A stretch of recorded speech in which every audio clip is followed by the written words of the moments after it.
What's up, fam bam? What's up, guys? As you know, we are, of course, there's an error during OBS. But anyway, the point is, of course, you guys know about the whole issues with the RAM and even the GPUs. What's up, Robert? Good to see you. Welcome in. And I have to say, has it gotten any better at all in January? And if you guys are currently on the outreach to try to attempt to get some GPUs, or maybe you're trying to get some RAM, you're trying to get a decent deal, I think everybody is pretty much in the same boat, trying to find the best that they can at their local micro centers at Newegg. And for anybody searching for RAM or searching for a PC build kit, I do highly recommend Micro Center, as they certainly do have the best build kit. Of course, if you don't have a Micro Center near you, you do have other options. You do have things such as you do have Newegg, but be really cautious on what you pick out. Amazon, also be cautious about what you pick out as well. I got my computer build at a good time. That's awesome. I'm glad you were able to get your PC built together. I know that a lot of people right now are certainly struggling on trying to build their PCs. Of course, it's so bad to the point when it comes to purchasing memory that even DDR3 is getting popular. Some of you may not even really remember DDR3, but of course, as the name states, you can just imagine how old it is. You're talking about memory back from 2013, 14 about, and they're starting to even spike up in price because of the popularity of RAM. And the crazy thing is, it's not like the stores are really short of RAM. Thank you, Robert, for Robert joining. Johnson subscribed to the channel. Certainly appreciate for subscribing. It's not like we have a true shortage of RAM, not just yet. And the crazy part is, this is just like a gist of things to come, because if this is going to be more of the norm, you're going to see on average $800 or $900 64 gigabyte kits of CL30 6000 megahertz of RAM.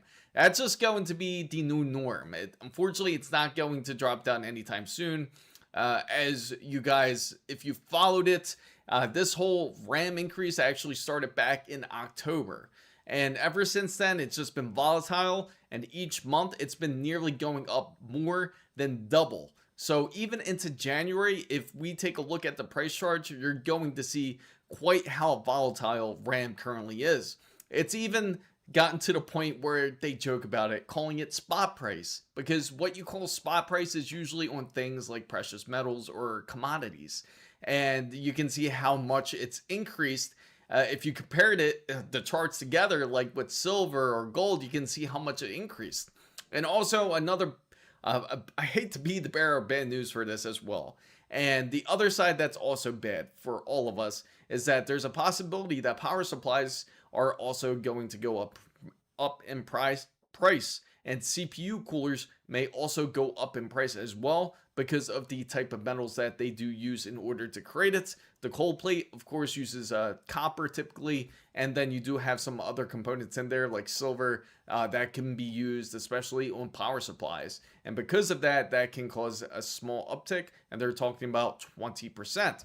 So CS Squawk says, I bought my RTX 5090 from Newegg and with their trade-in program. My RTX 4090 was dying, but somehow they didn't catch that and gave me 16. Oh, that is that is awesome, CS Squawk. I'm happy for you. You were able to pull that off. Now, if anybody out there has a 4090 that they need to get rid of, or has symptoms to, like, say, if you're starting to see pixelation, or you're seeing some weird artifacts or anything like that with your RTX 4090, you can always go to Newegg and attempt to go trade it in. That is something that can be done.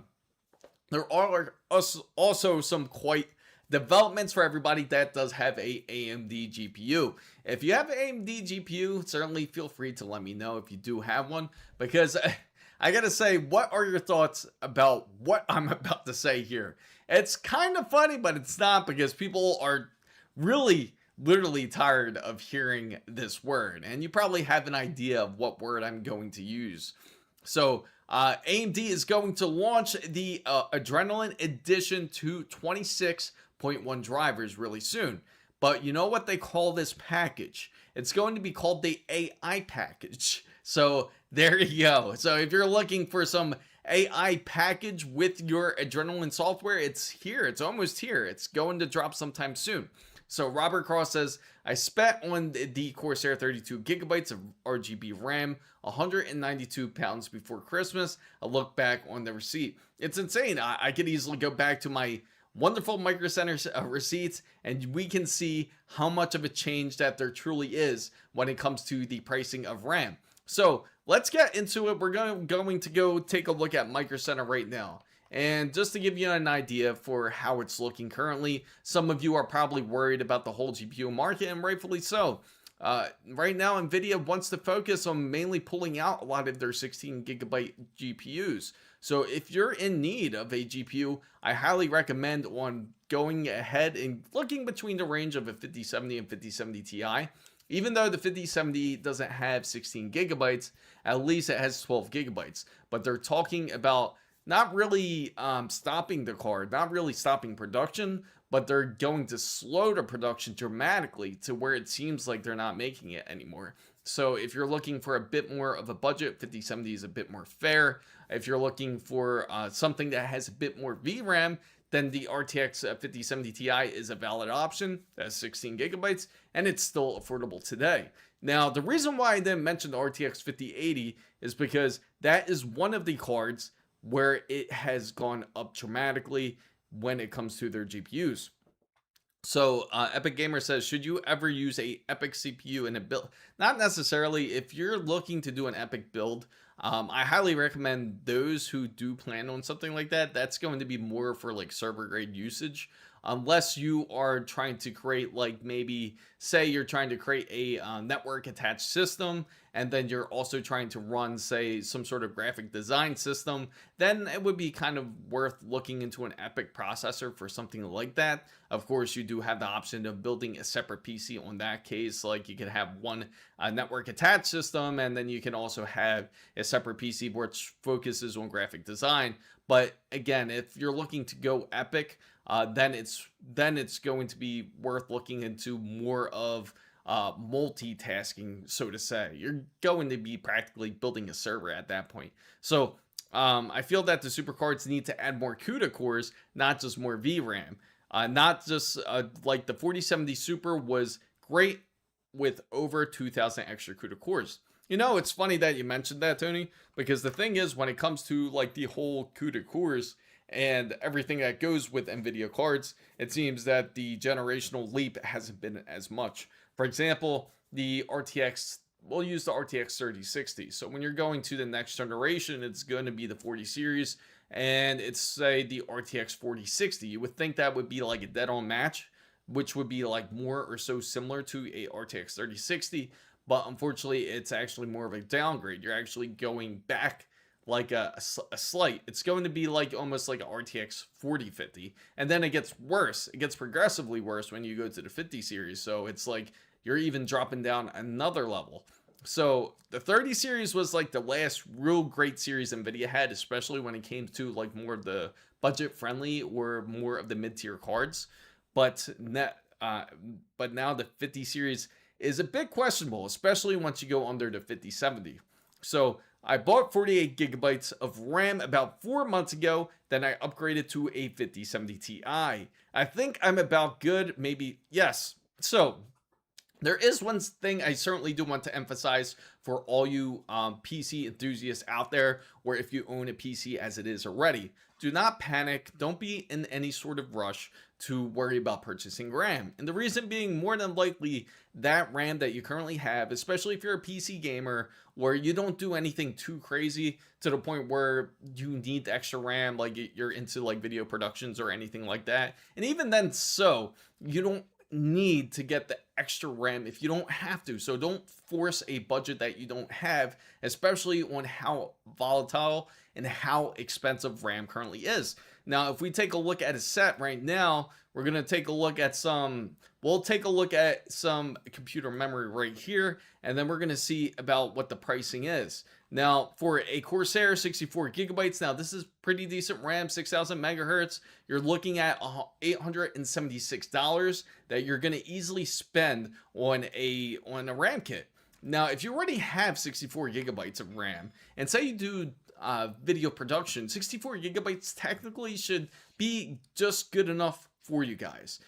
There is no rush to get up to 128 gigabytes if you needed it, especially if you're focusing on, say, like 4K content, or if you're doing any type of rendering. I'd say 64 gigabytes is plenty, to be honest. A lot of people can certainly get away with it. You don't have to expand into extra memory unless you absolutely need to, unless you get the warning messages saying you're using up that memory allocation to full storage. Most of the time, most people out there will not really see that message. I know Windows does end up taking up quite a bit of memory when it comes to it. So why can't AM5 controllers handle why can't they handle 4.6? Well, they can. It's not that they can't. They can handle up to 4.6, but the thing is, it's just it's much more optimized, especially if you're more of a gamer. It is much more optimized for people to actually game on a dual RAM because it actually runs a bit quicker. There's less communication, less of a delay when it comes to your memory because of that. What's up, Carl Tweaks? What's going on? I have anyone else buffing here. Is anyone out there buffering? Let me know. I hope not. I hope the connection is decent enough for you guys. Speaking of which, going into the RAM side, if you already own the RAM, you already have a PC built, no need to panic. You don't have to hurry up and purchase RAM. But for those who certainly say you need a GPU, I do. Okay, perfect. So for example, if you do need a GPU, that you do have an issue with your GPU, I highly recommend going ahead and doing an upgrade now because if you haven't followed, GPU pricing has actually kind of been a bit crazy as of late.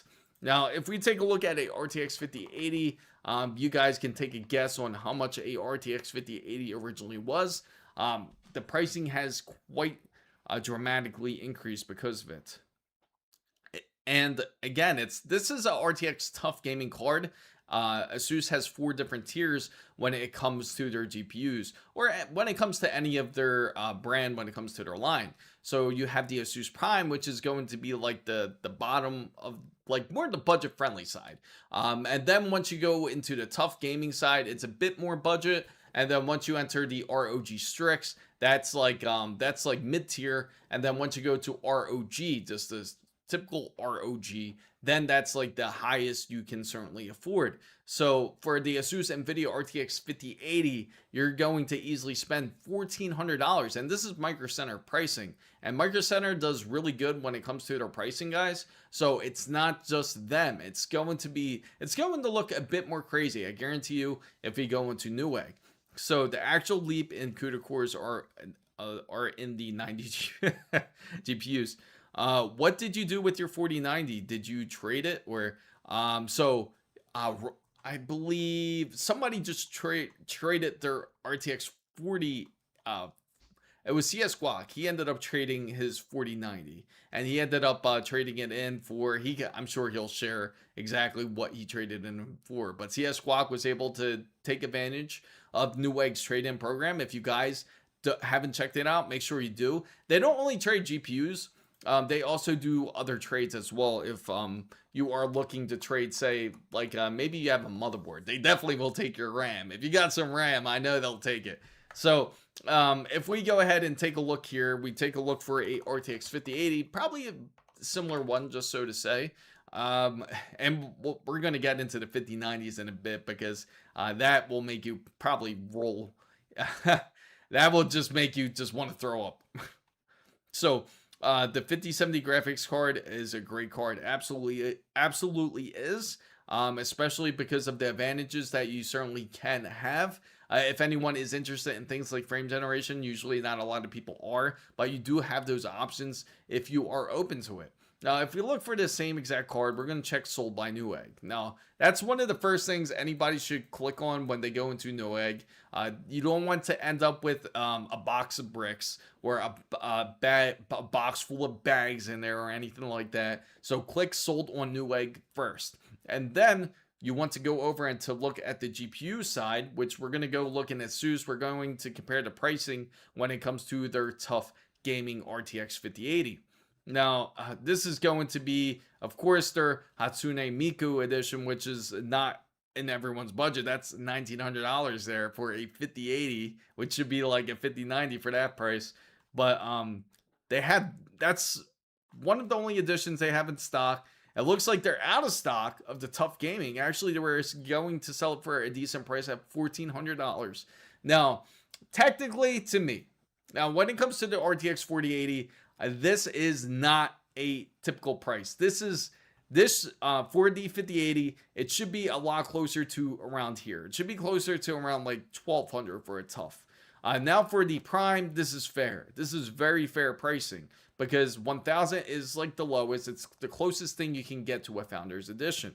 So, wow, over $4,000 for a 5090, crazy. Yeah, that's what I'm saying. It's like, this is what I really wanted to show you guys. So the reason why I wanted to warn everybody out there who is looking to build a PC or you're looking to upgrade your PC hardware, you're going to see how crazy the pricing truly is.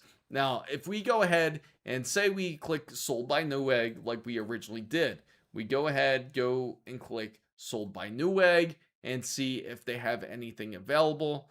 And obviously they don't. And that's the problem here. Now we are having a bit of a shortage when it comes to the RTX 5090s. They sold instantly. Even if you check out the Micro Center store, I'm going to open up another tab here. If we go check out Micro Center, the Miami location specifically had over 20 RTX 5090s in stock. So just imagine over 20 in stock. Now let's take a look at how much they have. So it's a good thing for whoever's tuning in to know this, because now you know if you do see a 5090, it's probably a good time to grab it, because luckily they do have one in stock. And it's not the RTX 5090, the Astral Edition. Again, they had over 20 in stock, but as you guys can see, it's sold out. That people actually bought out the RTX 5090s. They do have one in stock for anyone that is interested at the Miami location of the MSI NVIDIA RTX 5090 Supreme. It's practically like the AIO for the NVIDIA card, but they do have one in stock in Miami. I would hurry up and pick it if that is what you truly need. I don't recommend it for any typical gamer out there, because I'm sorry, you're not going to use the full power of a 5090 unless even like RTX 5080 had the power to run 5 to 6K. And you wouldn't have any issues. So Fart Glob Granny says, I'm getting a 5070 Ti this weekend. I haven't bought any other PC parts, LOL. Just trying to get what I can while I can. I agree. Smart. If you need PC hardware, you want to back up a PC build, because once that GPU completely takes a full shit on you, then you're gonna be completely SOL at that point. And you don't want to be. You don't want to go into the store and then you end up you're going from, say, a 4080 over to a 5060, because it'll run for now, but it might not satisfy the exact needs that you need. The reason why I do highly recommend the 5070s and the 5070 Ti's is because they actually are fairly priced. They haven't gone up quite dramatically in pricing. So, hey, I would start building now, Cyber. Start taking a look at your Micro Center. So, start trying to grab the deals that you can. Yep, the PNY model stays at MSRP. See, there you go. See, the PNY NVIDIA GeForce RTX 5070 Ti is priced at currently at $750. So you can pick up a fairly priced GPU, 16 gigabytes, and this would satisfy for anybody who games on 1440. If you game on 4K, this would still be plenty for you guys. I highly recommend the 5070 Ti's. If you are willing to go to AMD, I also highly recommend the 9070 XT. It's a beast of a card. There's another card for those who worry a bit more of on the memory side. I actually just checked it yesterday. I'm curious to see how it looks today, which is the 7900 XTX. That's also another great card by AMD. Now this has up to 24 gigabytes of memory, and they do have 12 in stock. I bet this will not last long. There's going to be people that's going to buy this out just because the simple fact that it has that extra VRAM that some people are looking for.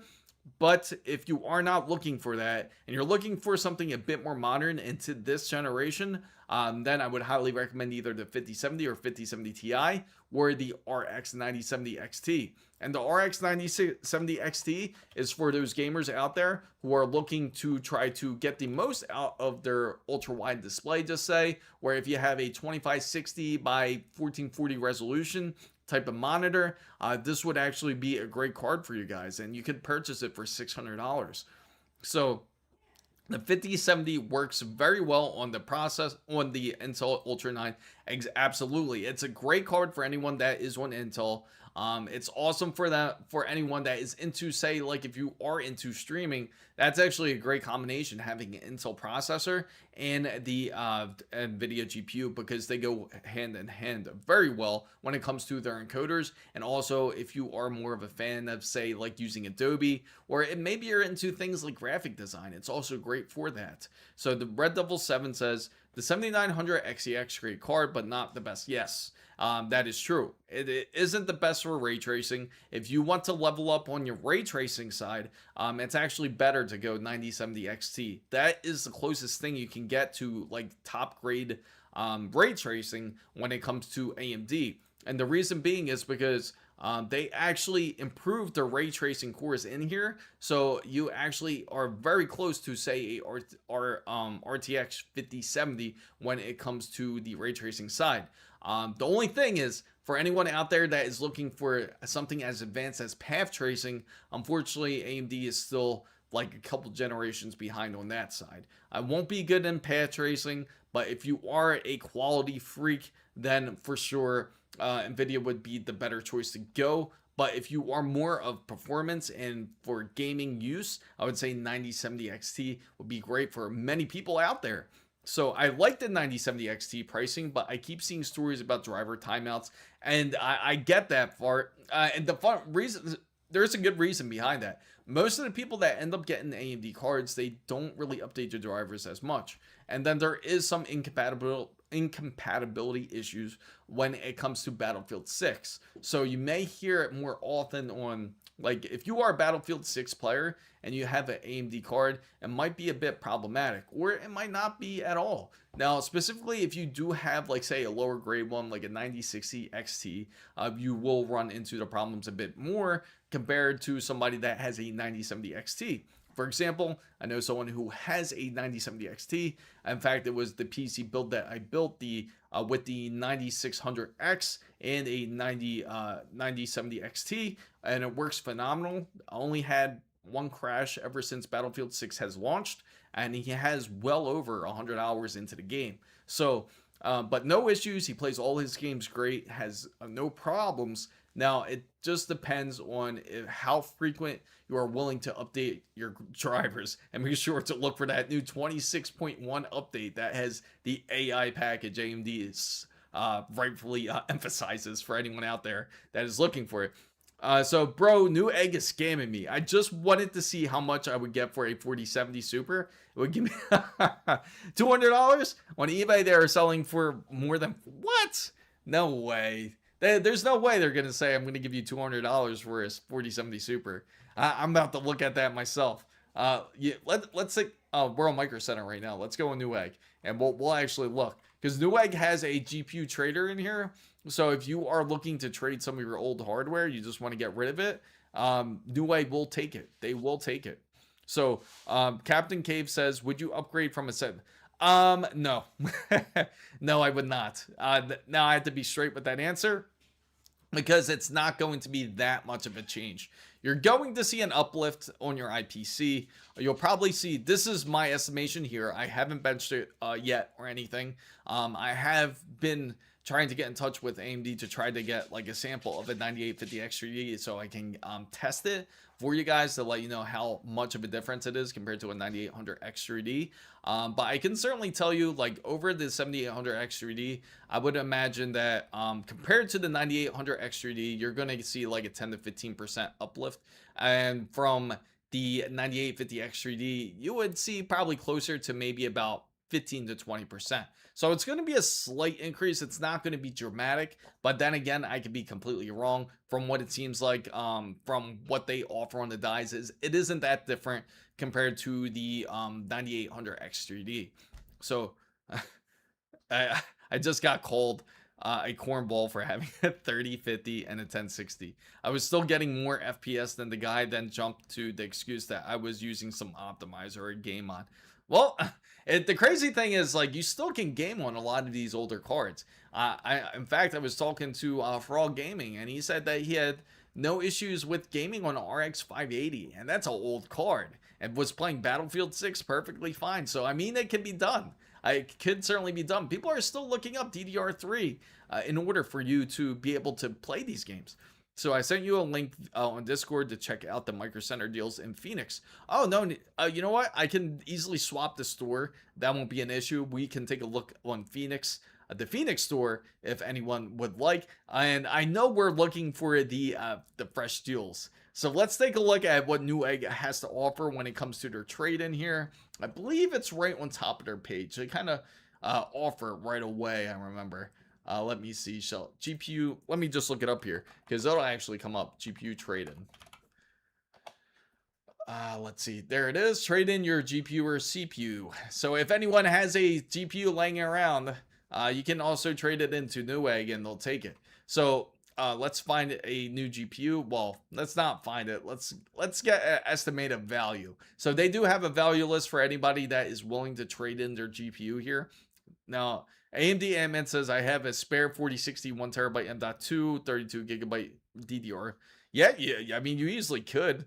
The crazy thing is, over at Micro Center, as you know, they still do sell AM4 motherboards, so you could actually still pick it up with no problem.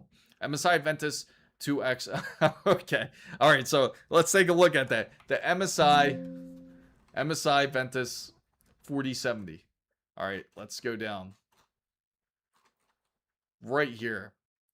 MSI Ventus. MSI. Well, they're just going off of NVIDIA card. 4070 Super, right? So $300. So that's the average that they're giving for it. So they're giving like $300 if you have a RTX 4070 Super. So I don't know if anyone's willing to give it up for $300 because you might as well just... I'm sure someone else would actually buy it for a better deal than that. I can say that. I'd say it's really worth it though if you do have a 4090, because that's $1,200 quick. That's a bit more fair for anyone that has one. I mean, technically, we paid for the card not even close to. That's like what we paid almost MSRP when the card first came out. So. Red Devil says, I was trying to convince my friends to switch to PC, but with these prices, yeah. I mean, they're going to stick with the console for obvious reasons. It's going to look crazy. So anybody out there, I have to throw this in the mix here. Has anyone seen the new pricing for the rumored Steam machine? Has anyone heard what the pricing could possibly be? So while you guys take a gander at that, or think about that question about how much exactly a Steam machine will be, I will throw a poll up for you guys, because I am curious about how many people are actually interested in getting a 9850 X3D. So I'm going to throw this poll up there for you guys, and you let me know what you think. You just simply put 1 or 2. So the poll is about to come up here. So let's see. Where did the poll go? I guess it doesn't want to work today. Where is my poll? Maybe it's because I got to refresh my poll here. But take a guess on how much it is. So people are saying 14,700. Let me reset this. I'm gonna retry this. Reset poll. Oh, my fault, guys. There we go. It figures right when I reset it, something like that happens. Okay, so I'm gonna reset the poll. I'm gonna hit enable, and we will see if it works. And I guess the poll doesn't want to work. All right, let's try this. There we go. I think it's gonna work now, guys. There we go. So, are you planning to get a 9850 extra D? I would love to get a consensus on that. So, the 14700K is just a 14900K with 2 less cores. Practically, I actually recommend those CPUs a lot more. The ones with less cores for gamers, because you don't need such high multi-core count when it comes to gaming. A lot of games actually require more single core processing, so you can get away even with a 14600K. Even a 13600K would be good. So I've seen some leaks saying 900. Okay, so Red Devil's thinking about 900. I just checked Newegg for a 5080 example, and they're what? No, there's no way they're giving you. Well, they say $600 if you have a 5080, which is kind of ridiculous. That's more than half price of what the 5080 is worth brand new. So it's like, it's kind of hard to give up. I'm guessing they're assuming that the card, you got it when they first released, but still, they got to adjust the pricing list for sure. So $1,200, Captain Cave says. So enough too. Okay, so nobody's too interested in getting the 9850X3D. So far we got no. So in order to vote in the poll, you just simply put 1 or 2. Now, to give you the answer about the Steam Machine, they are saying that this new Steam Machine is going to be roughly about, this is rumored pricing for like the real base model, is going to be at $600. Now you can get a more upgraded version of it. If you get the more upgraded version, it can be as high as $900. So would that interest anybody out there in order to get a Steam Machine? Only problem is, excuse me, the only problem is I don't know how Steam will emphasize that price, if they're able to hold that price, especially for how volatile everything is going to be when it comes to the pricing. So Chris, should I get a 11900K and a 5060 or a 2080? 11900K and a 50, get both? Are you saying get both a 5060 or a 2080? Like just one choice? It all depends. I'm more than happy with my 9800 X3D, rightfully so. I think most people are happy with their 9800 X3D for the most part. Captain Cave says, no, I'm going to wait for the next one. The AM5, it's supposed to... Oh, you mean you're going to wait for a Zen 6? Are you waiting for Zen 6 or AM6? AM6, we probably, realistically, AM6 is probably going to get delayed. If you guys don't know, when it comes to consoles, when it comes to a lot of the gaming consoles such as Xbox and PlayStation, they were supposed to have some sort of indicator for their new consoles this year, but more than likely, as you guys can guess, they're also getting delayed because of hardware problems. So I was reading rumors. I'm not sure if it's true. Yes, yes, I've also heard this. This actually was in talk since last year about the whole Microsoft Windows 12.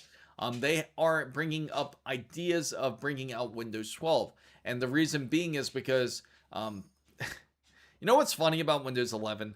That was supposed to be like the type of OS that was supposed to last us 10 years. That's what Microsoft told us.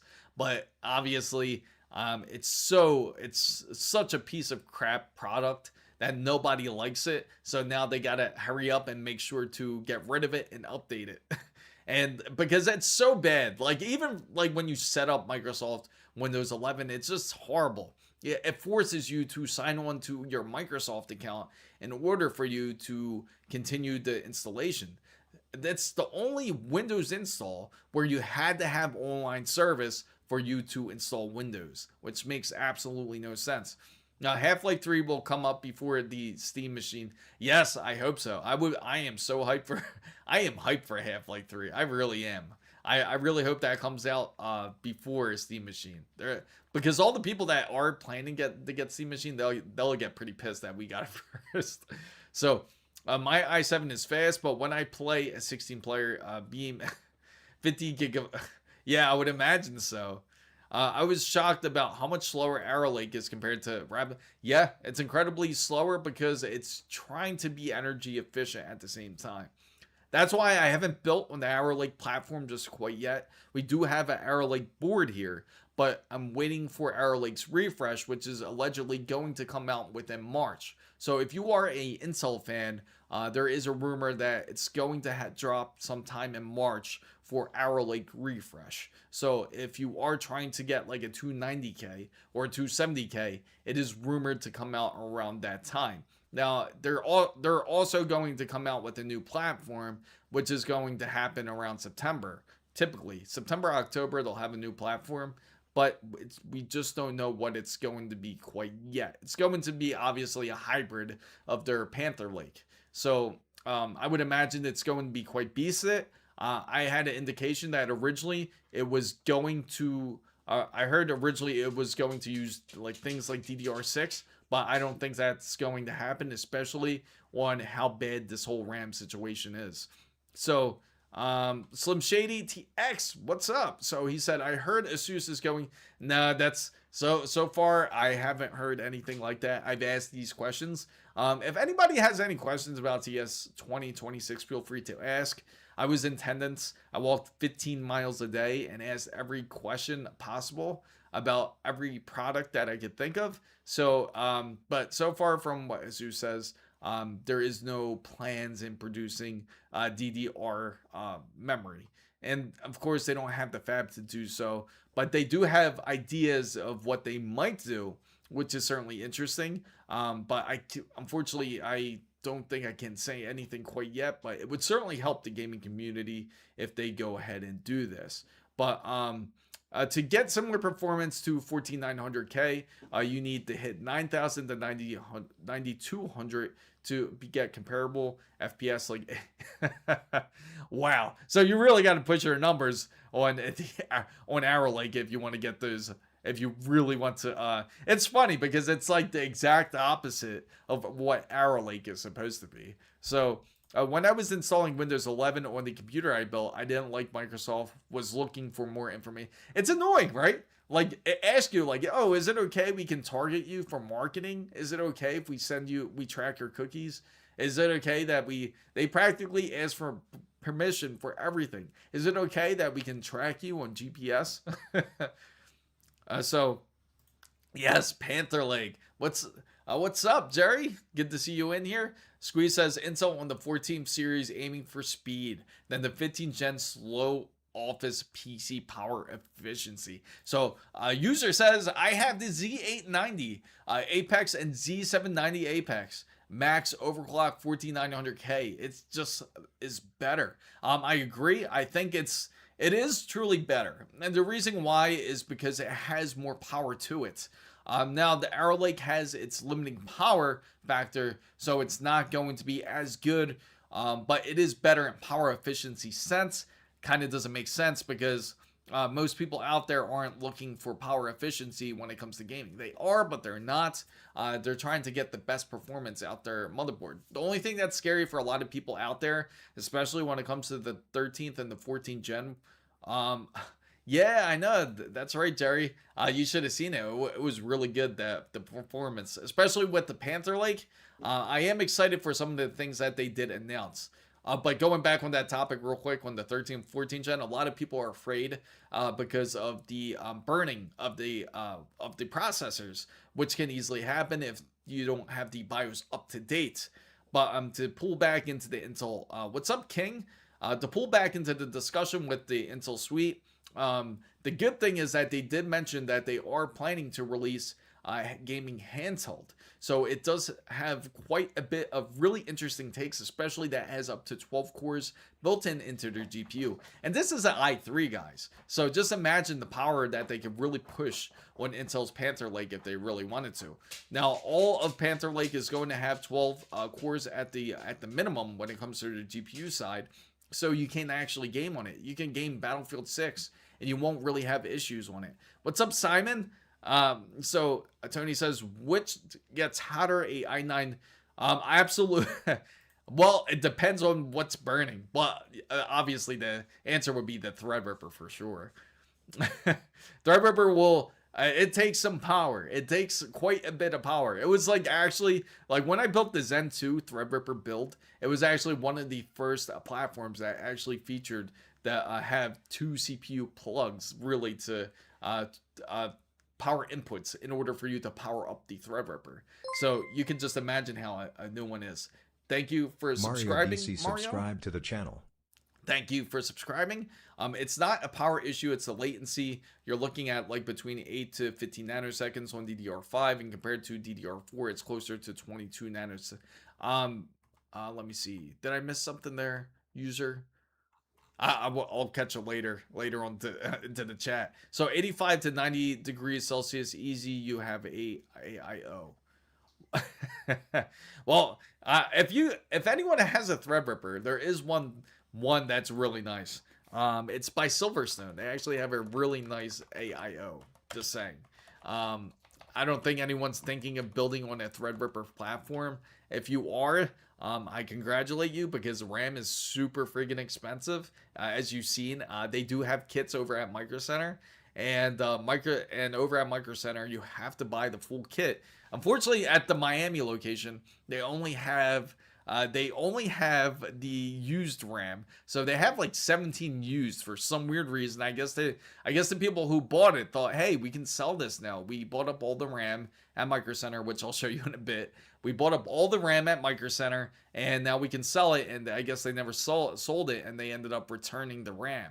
That's what I think happened, though. Let me show you. But this AIO is really good because it fits directly on a Threadripper PC. So let's see, where is it at? In fact, you know what? I'll go into Micro Center because I know they have it for sure. Silverstone AM Threadripper AIO. So I decided to keep the XG27. I mean, you did the right choice. I expect a much difference between. It's not. Yeah, I'm like I said. Like when you go from IPS to OLED, especially at a tandem OLED, it's going to be quite the difference. Igor, what's up? Hi, Chris. How was your CS? Did you get yourself something new, or did you just enjoy new stuff? I got like little gifts, but nothing crazy. Just like but yeah, I did certainly enjoy myself there. I met a lot of great people. Of course, there was a few people that weren't so great, and then there was also lots of food, which was nice because it's Vegas. You got to enjoy the food while you're there. But the only thing that was tough was getting through 15 miles a day of walking. And by the time I actually got back to Miami, my ankle was actually like about to get sprained. So I made sure to rest it like for a few days in order for it to heal. Otherwise, I would have been limping. So did you get the LGA 1700? I mean, oh, are you thinking between the LGA 1200? That's a big difference in platforms right there. How bad would it hurt my silicon if I put my PBO scale? Just a little. No Apple changing BIOS to iOS. So cool. I am glad you had a great time. Wish you all the best. Thank you, Igor. Make sure to catch all the videos. I still got a lot of content I do want to share with you guys with CES. There's a lot of great stuff, and I tried to make sure not to put too much of that AI stuff. I know there's quite a bit out there that you've probably seen at CES, but certainly over a lot of your favorite PC brands, they still stuck together and showed a lot of decent products. So user said minimum latency you can hit 58 nanoseconds on that Arrow Lake platform. That's like the hard minimum, and that assumes that the chip that does the NGU 36 you're running at 8800 or 9200. Yeah, that's going to be quite the difference. Raptor Lake is like 42 nanoseconds lowest as possible. I see it because it does have a much more higher rating when it comes to its usage. Chris, do you think? Hey, I mean, test it all you want. It's a golden processor right there. That's one of those things you certainly will expect. It's personally opinion AIOs with those tubes are ugly. Yeah, it might not be a favorite, but this is certainly the most workable if you have a Threadripper because you see the size of it. It's meant to fit directly on a Threadripper because that's how big that cold plate is. It's supposed to fit on the whole Threadripper. So something like this would be great for it. So Chris, I read it. Oh, did you? Oh, I would love to see it. Please send pictures on that. So, yeah, I think you read that too fast. I was expecting it a bigger. Oh no, yeah, it's not going to be like I said, Simon. I agree. It's not going to be like a big difference when it comes to the new RGB stripe over tandem. But for anyone that currently is on, say, like that's still on IPS, it would be a large leap compared to just standard OLED because you don't have standard OLED isn't as clear when it comes to text, but when it comes to RGB stripe, it's much more clear, similar to IPS. So Igor Explosion says, where I was in Italy, Milano last summer, I walked 10 miles per day. It's a huge city, a lot to see. You know, that's one place I gotta go is Italy. It's one of the places I'm planning on going, and that's one of the places I haven't been. But I would love to check it out though, for sure. It's thinner, and I added mesh to hold more water. Inside to get a tear though, I gotta refill it every time. Real? Oh, that's pretty crazy. So I saw a question. I saw a post about the PS6 and Xbox console. They predicted that 2027, 20s yet to release them. Chris, do you think it's reliable news? I believe it's closer to the truth. And the reason being is because there is a lot of problems with acquiring the RAM. I tried to, if you guys don't know, I did attempt to try to go to SK Hynix. I tried to go and hijack their meeting, but that didn't go so well. They just blocked me at the door and said, this is appointment only. But I should have just really said like, hey, I was supposed to be at the meeting at 11 or something, or said something to make it up in order to just get in to ask all the right questions. But I can certainly say they didn't want to hear the questions. But you can certainly expect that this delay is going to go on until 2028 at the minimum. Thank you for subscribing. Subscribe to the channel. Certainly appreciate it. I tried that too. Oh, really? Oh, you tried that and they didn't let you into it? That's funny. I mean, it's still on another level. I guess the price is what you have to pay to get one of the top tier colors, even though they're not game changing. Yes, yeah, it's not going to be game changing. And that's the point I want to put to you, Simon, because especially you got a wonderful display. You're certainly going to enjoy it. For you, a game changing monitor probably won't happen until like another 3 or 4 years, to be honest. Like to really see a big difference on your display. I mean, I'm like technically I have a PG34 WCDM, and this came out 2 years ago, and I'm still perfectly happy with it. So, and even though that they did have newer displays, it wasn't to the point where like, man, I have to get this display. It's so much better. It's more or so like a incremental upgrade, and it's going to add up to like incremental upgrades over time till it gets to the point where you start to see a large difference compared to your original display. So, let me see. I mean, it's on another level. So, who's are you intending it to me, Miami, or Indiana? Like as in where I'm at is Miami. So I had booked an appointment, but it wasn't accepted. Oh, really? And they said they didn't let you in, and you had the appointment. Really? Who didn't accept it? Was it their marketing guys that were there? Did they say no? I would love to know the reason. I want to go to NEC. You could go for it. It's like SEMA, but the UK has. Oh, okay, I get it.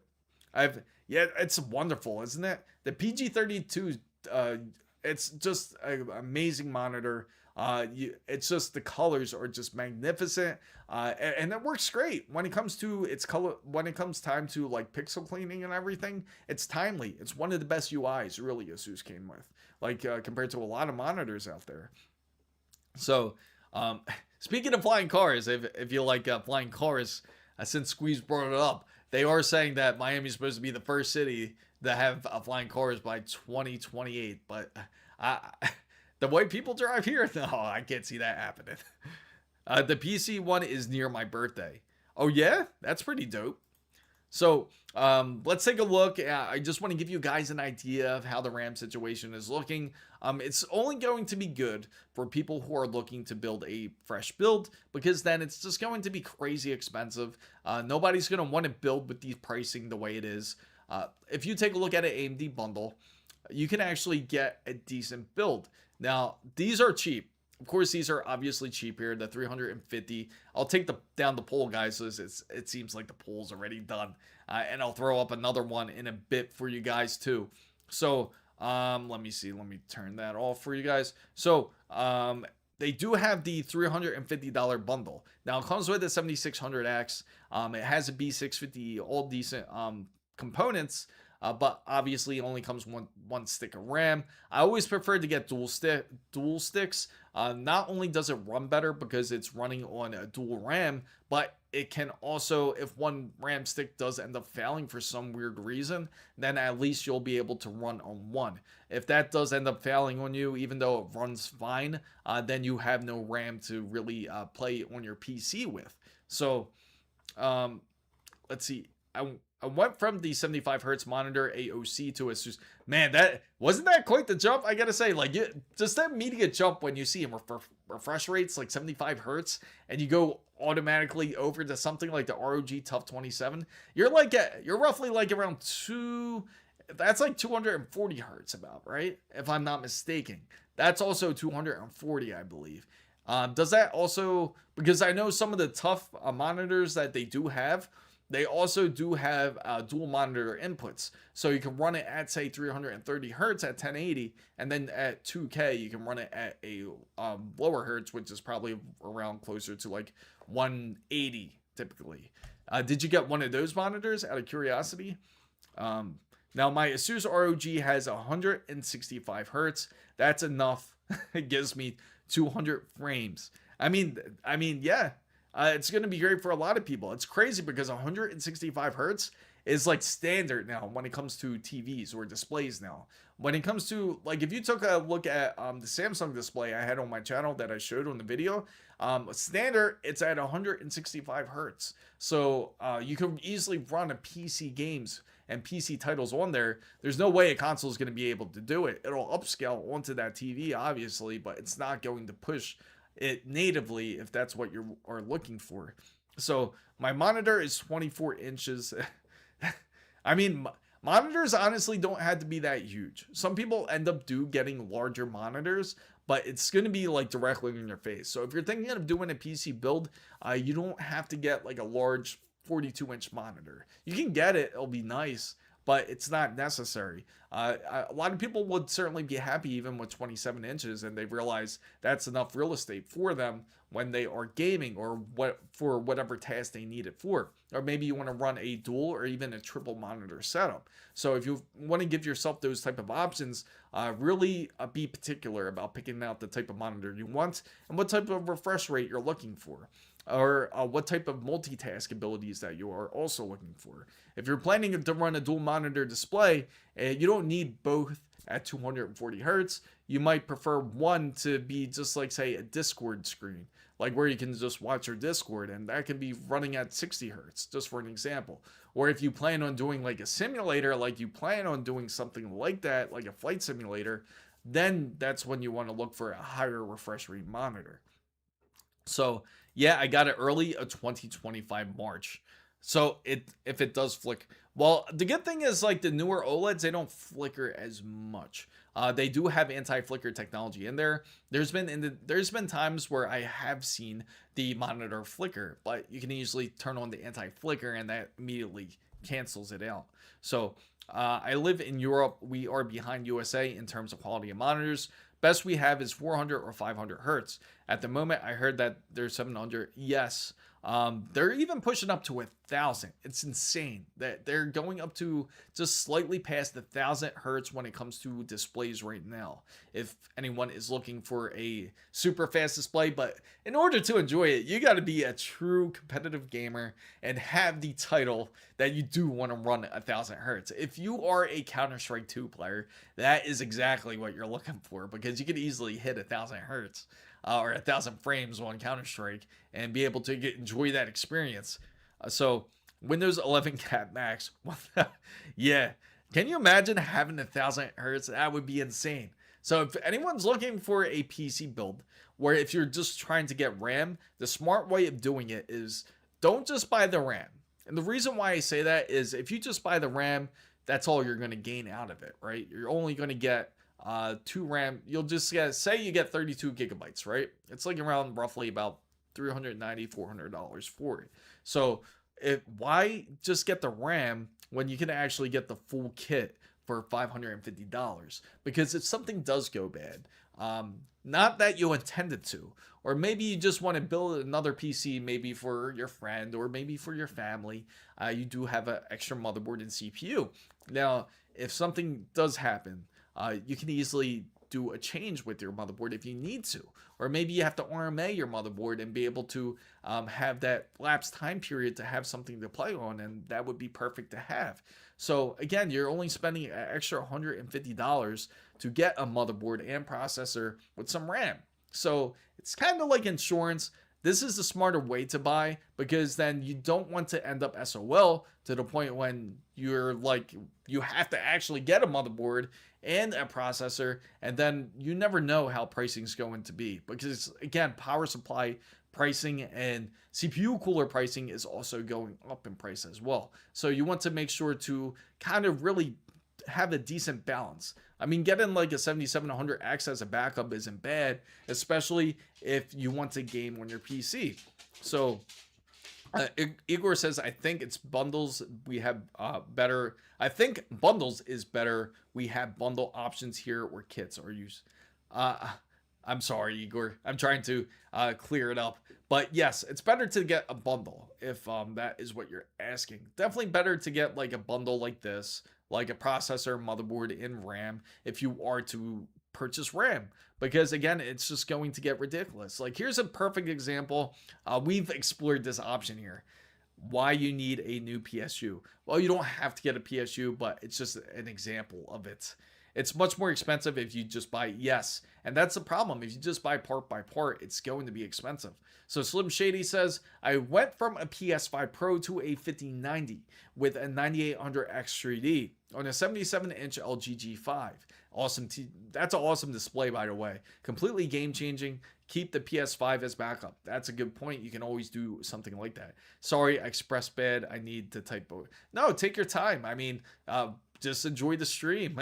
As you're thinking.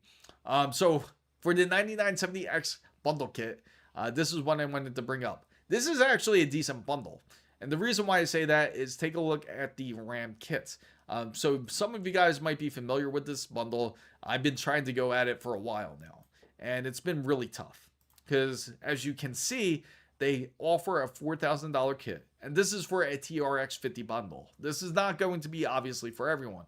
But if someone was to build a kit like this, it gives you 128 gigabytes of RAM, and it gives you ECC, which is error correcting memory, which is better for things like workstations because you need to have less errors. Not going to affect on the gaming side, but the important thing is it's also CL28, and it's not your typical CL36 that they are trying to get rid of.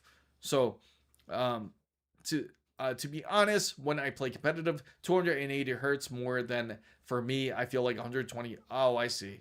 Yeah, I agree. It just depends on how competitive you are and how much hours you really spend on the game. Because I'm sure you guys felt it before. You get on Battlefield 6 and you're like, how long have you been playing this game? So Top 3 entertainment, which Jerry says, normally I tell people to just save the money then they want to spend on a budget for their PC. But if you find a good price on the parts or bundles, it might be worth it to snag it then. Absolutely, great point. It makes sense to get what you can. If you have the budget for it, if you have the money to be able to get the bundle, take full advantage of it because that's how you get the better deal. Now, of course, I always suggest getting part by part, but as high the volatility goes, I have to change my tune a little bit. Now, typically I say go ahead and get the GPU first. I recommended this back in December, reason being because I saw that this whole 5080 fiasco was going to happen. Same thing with the 5090. If you need it, go ahead and get it. And what did people do? They said, it's not going to be that bad. I've seen plenty of 5090s at my store. I've seen plenty of 5080s at my store. But look what happened now. Now look who's laughing. Now everyone who's been worried about trying to get a 5080 or a 5090, now they're sweating about trying to even attain one. If you are lucky to get one, you can find one on Amazon. I'll show you in a bit. You can find a 5090 on Amazon, but not for that price tag you were originally intending for. So Eager says, wow, this is a great deal. 128 gigabytes of RAM. Exactly. That's what I mean. And this is what you have to really, truly catch. It sounds like a terrible deal. It really does. It sounds terrible. But you are getting a Threadripper CPU. And that Threadripper PCU alone, that's like close to like that's like roughly about $1,800 to $2,000. And that motherboard there, that's $1,000 easy. So that's right then and there, that's like $3,000. And then for the RAM itself, they're charging about like $1,000 with the kit. But if you look at it without the kit, actually it's even more. I believe the Threadripper is more on this kit, if I'm not mistaken. Let's take a look. We'll click it right now. So yeah, it also depends on the game. 60 hertz on Valorant feels like 120. Yeah, it's funny, right? Like, it's funny how some games are developed. It's 2,500. I'm sorry, 2,500 for this processor, and then you go back and you take a look at the motherboard, right? The motherboard's 1,000, so that's 3,500. That's 3,500 alone just for those two components. So technically, you're only spending like $919. So technically, that means you're only spending roughly about $600 on RAM. That's 128 gigabytes with low latency. So again, this is like kind of the hack you can find when it comes to purchasing hardware cheaper, as long as if you buy a bundle. Now, this is just a high-priced example of it, but you can imagine if you just bought this RAM kit alone, it's going to be more expensive. The RAM kit itself is $2,000. You see? Now you see how much of a difference that is. You literally took nearly off, 60% off the price when you get the bundle. So it just makes more sense to get a bundle in that sense.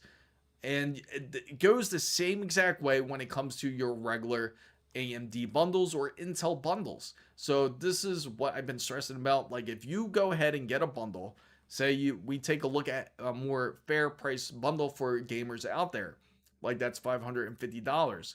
Again, typically that RAM itself is going to cost $400. Where, say at the lowest point, say the cheapest I've seen it was maybe $380. And let's say if it is, so you're spending an extra $170 to get a processor and a motherboard. So honestly, it's really a great deal. So Micro Center has done a phenomenal job. If you are near one, that is one to take advantage of. So King Claw says, I have a 4. Yes, he does. And he overclocked. So get NVIDIA GPUs near release, because that's when they will be at their cheapest. I agree. AMD GPUs after release go down in price. That is true, because as we've seen, we can get 9070 XTs as low as $600. Specifically, the ASRock RX 9070 XT has a great deal, great GPU, and actually one of the most silent GPUs out there. So Igor says PSU used to be 100, 150. Now they average around 150 to 250, 850 to 1000 watts modular. And it's crazy. They're actually coming out with semi-modular once again. And if you guys aren't familiar with semi-modular power supplies, they practically are modular, but they have some pretty much built in. Like, for example, your ATX cable will be built into the power supply. You can't remove it like your other cables. But the other parts of the ATX power supply will be removable. But they are certainly making a comeback with that to kind of save on cost. So Cool Screen says, ASRock Phantom Gaming Nova and Vengeance 64GB 6000 LCL 30 on the way from combo. What's your thoughts on the PSU, the ASRock? Actually, I can vouch for this. Now, a lot of people do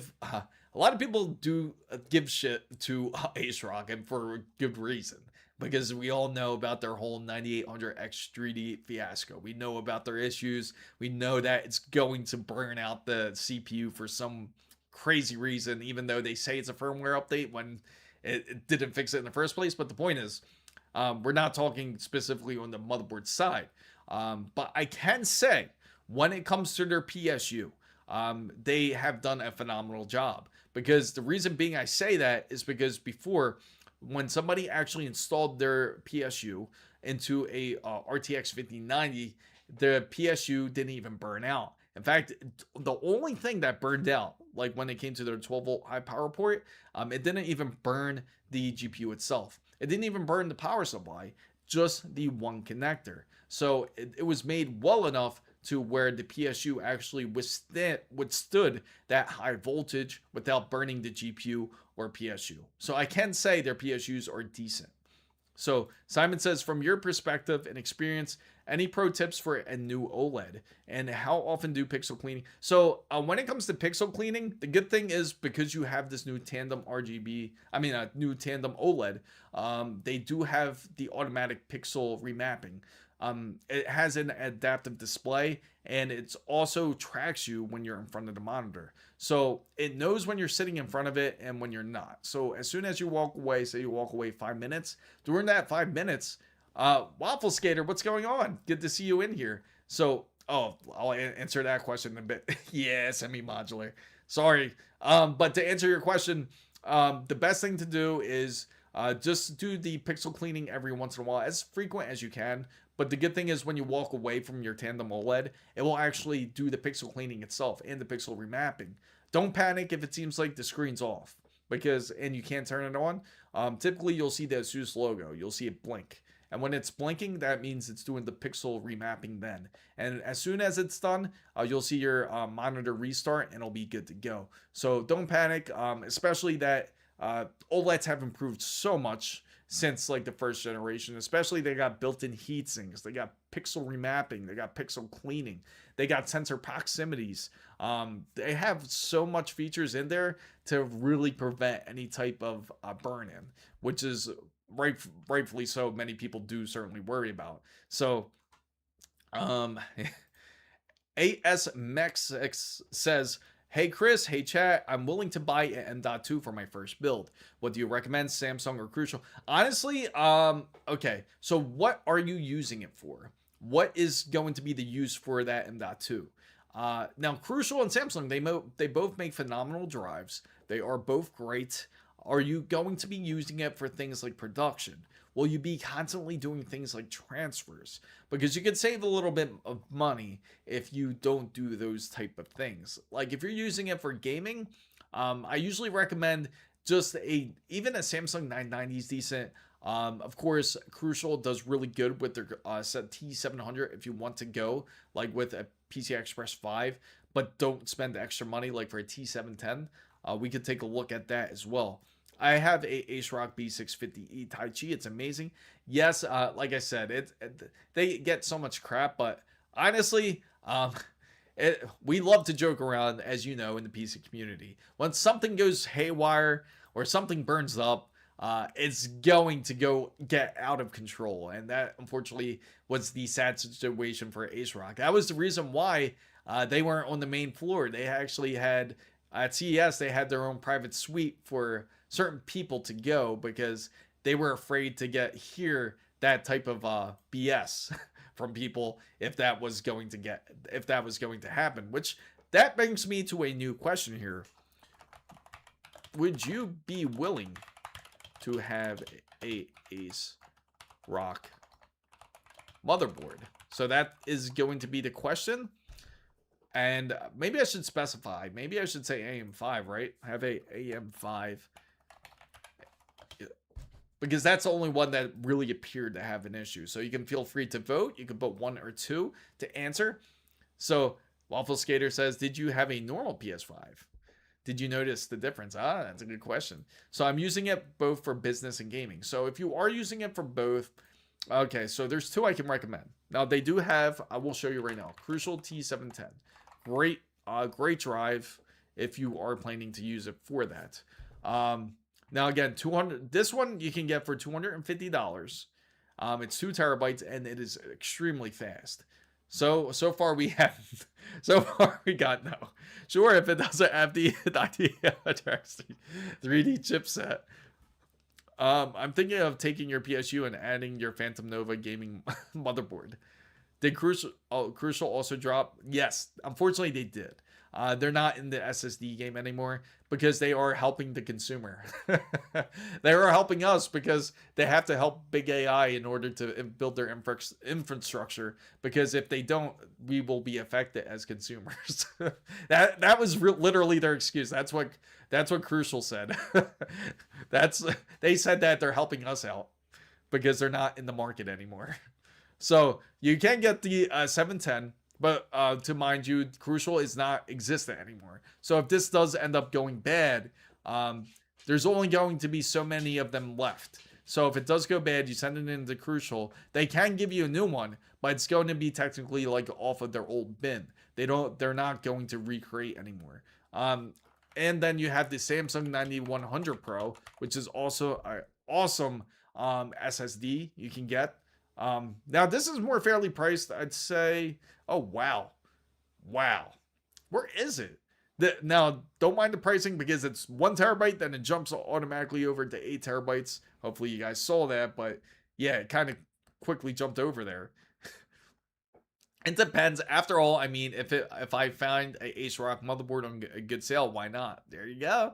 Some people are willing to take the risk. So, I mean, they did literally increase the warranty in Japan like another year, because typically Ace Rock has like a 3-year warranty, so they pushed it for another year for 4-year warranty just in case if situations like that did happen again. So the Samsung 9100 Pro, a 1 TB, again, it's pretty high. I feel like the Crucial would definitely be the better deal if you have a Micro Center near you. Let's take a look at Newegg just to see if they have it in stock. We'll take a look at. Are you looking for up to 4 TB or are you looking for like 2 TB? Because that also makes a difference when it comes to their drives. So I'm assuming just say like the typical 2 TB. I'll just put it in and then you can let me know and we can compare the two. But Samsung 9100 2 TB drive. We will look for. Yeah, 4 TB is solid. It's definitely the more secure one to get compared to 2. 2 fills up really quick, especially now. It's, you know what's crazy? I feel like 2 TB have been around forever. It's like we really need to push up in storage. It's like we are really limiting ourselves because of it. Now here goes the 2 TB. Wow, that's expensive. Evo Micro, yeah, that's not Newegg. So if you see prices like that, that's definitely not Newegg. So make sure, I tell everyone, if you go on Newegg to look for pricing here, make sure to check sold by Newegg, because you got a lot of these third-party sellers and they're all over the place. Doesn't matter if you're on Newegg, whether you're on Walmart, Amazon, make sure to purchase it directly from the retailer. So I would just go AM4 for now. I understand the best-selling CPUs on Amazon. Appreciate it, Adam. Cool screen. Buy CSON. Yes. I really want that. It just sucks that they ended up delaying their Noctua power supply. I did try to reach out to them and try to get in contact, see if there's any way we can get one. It would be pretty amazing if we somehow can talk them into it. So Simon says, I'm happy with my PC. It's not high end, but definitely I'm telling you, it's going to be high end for most people now, because just think about the pricing. Samsung's 4 TB heatsink. They have in stock $600. Now they do have, this is the 990. What? Okay. So if you see this much of a difference in pricing, you see the Samsung 990, that is a PCI Express 4 NVMe M.2. And you're comparing it to an M.2 that's PCI Express 5, and it's literally double the speed for $50 more. So obviously this would be the one to get. And it's been funny too, because I've been trying to get in touch with Western Digital, with, you know, SanDisk now, which they changed their name of their drives over to SanDisk Optimal. And I tried to get in touch with them and asked them a couple times about a M.2 drive. And man, they've been like really. Usually they're quick. They're very respondent. They're very cool people. And man, it's been hard. I gotta say, it's been really hard. Um, Awful Skater says at this point, get a PS5 and use that for a few years. The PC market is now atrocious. Yeah, it's a bit risky to buy from third. Yes. Again, you don't want to come to a box of bricks inside of your GPU. That would just suck. Just imagine you managed to get a RTX 5080 for $1,000. You got it for a great deal. I don't know if you guys heard this story. I will look it up, but it's happened recently. So, okay, why is everyone getting those Cube LCD? It's been hot. It's been a really hot item there. You're talking about the TYRX, right? You're talking about the panoramic. I'll show you the TYRX CPU coolers. They've been going crazy right now. A lot of people have been going for them. Let me see. Oh, they don't have any in stock here. Micro Center might have it. TYRX CPU cooler. You'll see what it is. It's one of these, the panoramic displays. These are really popular. ASUS has their own version of it too. But it's on their ROG. What's it? The ROG Ryujin 4. The Ryujin 4 also has something like this. So you can see it's a full panoramic display. It kind of gives you that look like similar to if you ever seen it in Tokyo or you've seen it in like a larger cities where it has that large display where it's like 3D looking. And that's what it is, but just like a mini version for your CPU. So I guess a lot of people like that effect and they go for this because it gives it that almost 3D look. So they've been popular. It's $280. A lot of people do love it. So Crispy, I'm already getting a Phantom Nova gaming motherboard combined with the Vengeance 64GB 6000 CL30 RAM. Is it good? Yeah, it's excellent RAM. You literally got one of the best RAM kits that are out there. As you know, or if you don't know, CL30 is like more or so the standard when it comes to AM5. Same thing with Intel. If you have an Intel processor, that's pretty much the standard for it too. So, oh, nice correction, Steve. 64 gigabytes, yeah, not 64. Can you imagine 64 gigabits? 64 gigabits of memory. Imagine if they did sell it like for $1,000 and on unsuspecting buyers, and they put 64 bits, and people actually want to go buy it. Imagine how pissed they would be if they actually saw 64 gigabits. It wouldn't even run, I think. But unless they send me a gold brick, yeah, you might be good with that. So Cool Screen says top notch, all green and quality, but Noctua instead of Ace Rock TC1650T. I mean, I'm telling you, it's a great power supply. You definitely won't regret something like that. Please get, yeah, okay, I got you, bro. I got you. The Ryujin 4, I'll show you that real quick too. I know you big fans of Armory Crater out there, and I keep misspelling it. I'm sure they got it in stock. Let's see. No, they don't. Oh, wow. I thought it was out already. Ryujin 4. I'm sure it's out, right? Maybe Micro Center just doesn't have it in stock. But it looks like this. There it is. So if anyone likes that panoramic looking display, they also have it for ASUS. Let me take off the poll real quick, guys, because I just realized that was still up and running there. There we go. So I think I will need to spend some time on monitor settings when it comes with colors. I'm pretty sure that cinema mode, FPS mode, ET, etc. is not getting enough. Yeah, I mean, you could color calibrate it if you like. But I can tell you, like, when it comes to their top monitors, they've done a phenomenal job when it comes to, like, the color correction and the color accuracy. You'll be impressed. You'll be super impressed once you have it all set up. Laugh out loud. But this is it right here. So if you like this, if you want that, like, 3D type of billboard look, this... let's look up 64. You know where we can find Cool Screen? You can look at Cybernetics hardware. Oh, really? Oh, cool. I gotta say, we will see. I am waiting for Nova Lake. I don't blame you. Nova Lake is going to be exciting. I think that's going to be a change for everybody. I really think Intel is stepping it up. They were the only ones that actually had like a decent show. They actually had decent keynotes. They were worth watching compared to everyone else. It really, I gotta tell you, it was brutal sitting through AMD's keynote for 3 hours, and it was nothing but AI. And once you heard the sparkle, it was like an hour and a half into the keynote.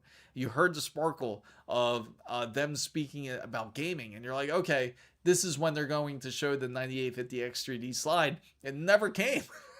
They completely skipped over it, and they went into a whole different spiel on creating AI out of practically nothing again, which was like that's when they went into the whole factor of like taking pictures of the AMD studio or AMD factory, and they kind of recreated what it would look like in Egyptian mode or whatever. But I don't think any gamers out there are looking forward to something like that, taking a picture of like say their house and making it look into something completely different. I mean, technically we could already do that. So I must say this AIO is not bad with the tubes coming. There is something I'm really excited to share with you guys. I just got to find it out of all the videos that I ended up taking. It's like a modular AIO. So it's almost like you can have an AIO, but it's modular, where you can actually have a cooler for your CPU, and you can also have a cooler for your GPU, and it all runs into its own loop. And you don't even it doesn't even require a pump, which is amazing. In fact, it runs off of the pump on the CPU. So no matter what, you don't have to worry about like your typical custom water loop. You can actually work with like an AIO like build, but at a much faster rate, where you know for sure it has less likelihood of leaking. I really love the idea that they came out with, and I can't wait to share it with you guys for sure. It's I can't think of the name of the company, but they're also aligned with Haven, and they're also aligned with Ducky, the keyboard company. They're all together as like one group, but it's quite amazing, and I can't wait to share that video with you guys. Oh, Linux. I gotta, you know what? That's a great poll for everyone out there. If anyone out there is willing to switch to Linux and is completely tired of Windows BS, I am curious, because it is coming up in popularity. That was even brought up in CES. Like they were asking different companies, like, hey, like, does this come with Linux? Does it have to come with Windows? So it is coming up in popularity, it seems. And this might be the year where Linux ends up taking it, especially on the gamer side. It would just be nicer if they found a way for games like Battlefield 6 to have a bit more compatibility into something like Linux. So, would you switch over to Linux? And here is the poll about to come up, guys. So, would you switch over to Linux? You can put 1 for yes and 2 for no. Would you switch over to Linux? Not interested in any of the refreshes. That is also the 9850X 3D. And yeah, that's what I wanted to bring out to you guys to mention. That was part of the title of this stream. And the 9850X 3D is expected to come out around, I think it's January 29th. January 29th is supposed to be like the drop date for it. There is no pricing for it, but I can speculate the price for you guys. I can certainly say it's going to sit next to the 9800X X3D. So the 9800 X3D, I predicted to stay around that $400 price range, and I think the 9850 X3D will end up going to where the 9800 X3D originally was, which was at that $479 price mark. So if you are looking to get like a 9850 X3D, I do think it's going to be around that pricing. But for anyone that's looking for the 9950X 3D 2, more than likely that's not going to end up coming out anytime soon. Well, it is in a way, but just not this month. You probably won't see that till like March maybe, or April even. So I barely understand Windows. Hell no. Hell no. Two. That's funny. I can bear. Linux can be quite the hassle for some people. Some people are willing to take the time to learn it. I know it can be quite frustrating to learn a whole new system. It certainly has gotten a lot better throughout the years, especially that they do have a lot more friendlier versions of Linux. There's a lot of distros that you can use. You can go from Mint. Ubuntu is like one of my like really favorite ones. I think out of all of them, you have Fedora. You have quite a bit, but I think if people ended up messing with Linux a bit more, I don't think it's nearly as frustrating as it was. I would say probably like about a good 15, 20 years ago, because you would have to really truly manually type everything open. So I heard AMD Linux is crazy good. It's true. It is. Actually, with the Bazlight, I did a Bazlight PC build, and it ran excellent. I built it. It was last year. Originally, I installed Windows on it, and then I was like, "What the hell? Might as well remove it and just swap it out for Bazlight." And that's what happened. Swapped it out for Bazlight, a more gaming-friendly type of OS. I think a lot of people would love it. It's practically like think of it like almost like having a game console. That's what it would feel like, but on a PC style. Now, you do have a desktop mode and everything. You can get to desktop mode, but there are some factors that some PC users out there may not enjoy. So I'm I'm a moron. I easily get frustrated with my ADHD. Learning new things can be, I get it. It can be frustrating at times too. So far we got a good mix. We got 50% that says yes. We got 50% that says no. I do certainly get the idea why many people out there would feel the way that they do. Windows is simple. You kind of understand the way it goes. Windows 11 is quite the complicated mess. What's up? Oh, welcome back, Jerry. So, yeah, I gotta say, when it comes to Windows 11, it's just not really a. You know how you can say things are like a beautiful mess? That's not Windows 11 at all. It's just straight up ugly. It's just straight up hideous. It's not great. I just don't understand anyone giving a game kernel access. Yeah, yeah. Well, that goes for quite a few. I mean, you know what helps Linux right now, especially when it comes to the gaming side, is the whole Proton. Because thanks to Proton, that really helped a lot of playability when it comes to games, especially from Steam. But now, of course, the problem is it's just like games like Battlefield 6, or say you're a Call of Duty player, like you want to play Black Ops 7, you're not going to be able to enjoy that experience, unfortunately, on Linux. Now, some people out there might be willing to dual boot and be able to go both ways. As you'll notice, Linux is quite quick, and there's a reason for it. And it's super responsive. So if you tell Linux to say like, hey, like I want to start this up, it will start it up. It's not like Windows where if you click on it, it might start up. And if it doesn't, you can open up the trusty task manager to close it for you, because the remnant is running where it just somehow ended up freezing up the application, and you'll end up closing it out and reopening it, compared to Linux where it will open it up with no problem, and it will shut down no matter if you have 100 tabs open. It will shut down. It does not care. It does not give anything. It will shut down. So but speaking of which, when we go into the hardware side, guys, I highly recommend to get like a kit if you are looking to do more of a build. Another thing I want to throw out there is that NVIDIA is slowing down when it comes to creating more RTX 5070s and RTX 5070 Ti's. And the reason being is because they are worried about the memory allocation. So Simon says, I mean, Windows 11 made it harder to fix anything than on Windows 10. So yeah, I would definitely try out Linux, especially with AMD. Yeah, give it a shot. You might be impressed with it.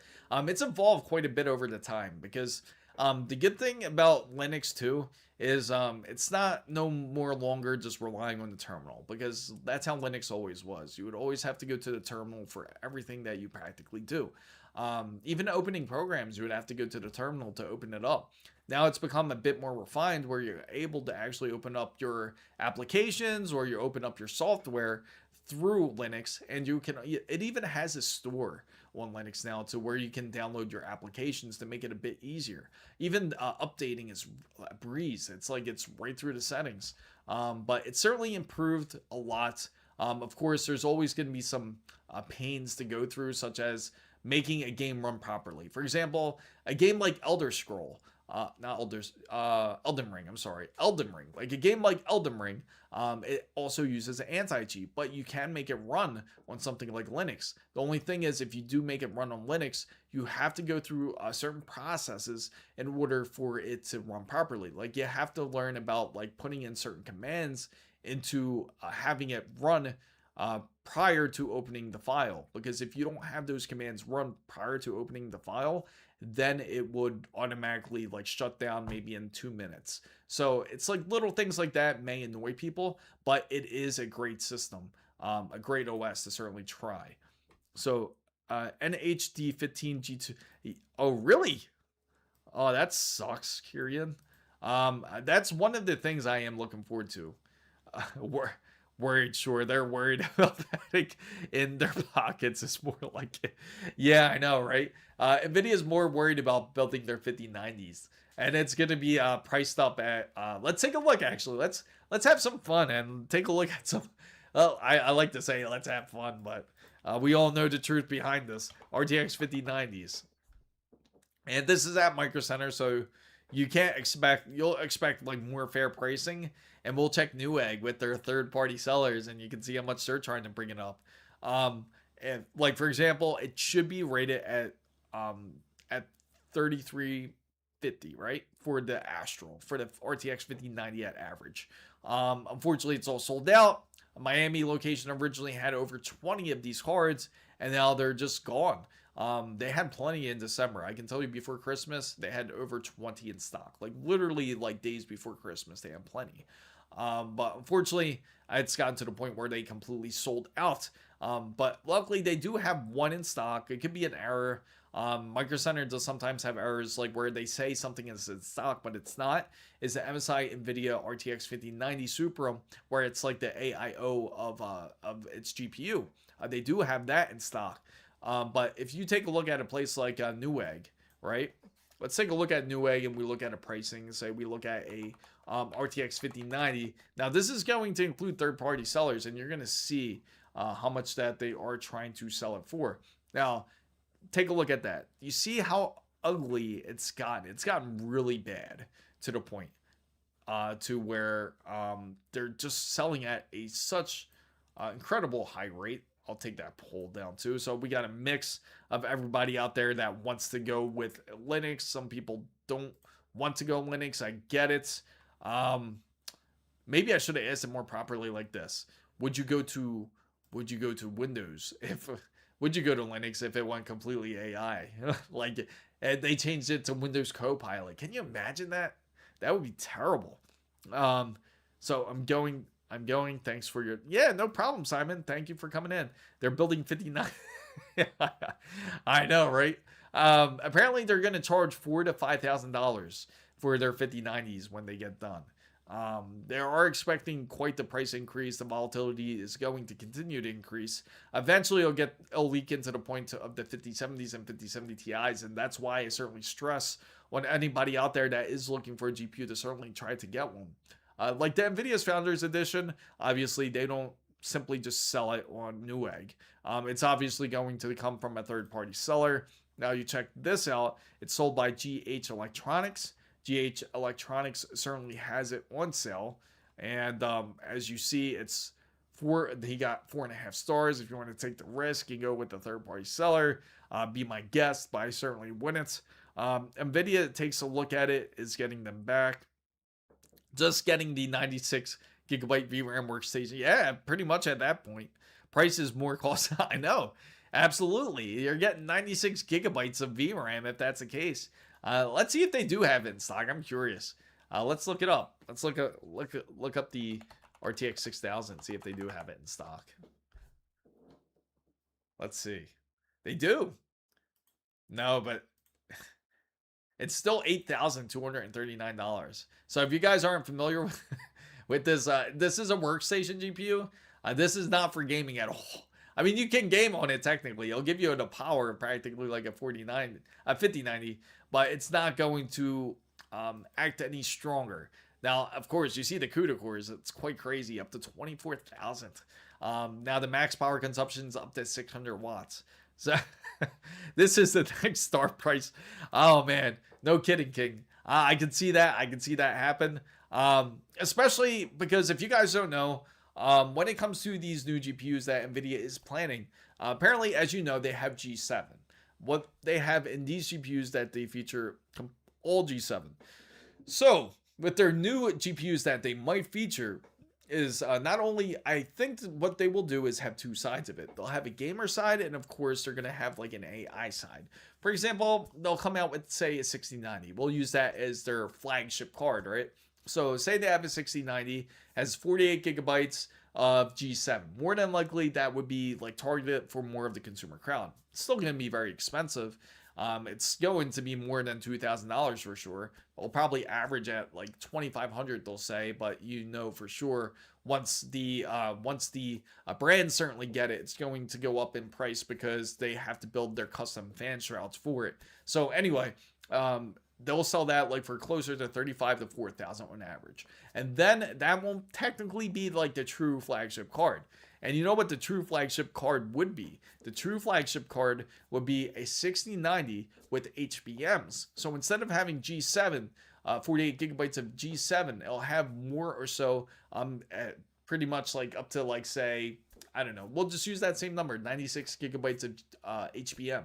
And if they had something like that, that would be a lot closer to this price than for that flagship card. So if they do decide to go through with something like that, expect a phenomenal increase in pricing, because HBM is much more faster, of course, but it wouldn't make sense truly for them to build it on a gamer's perspective.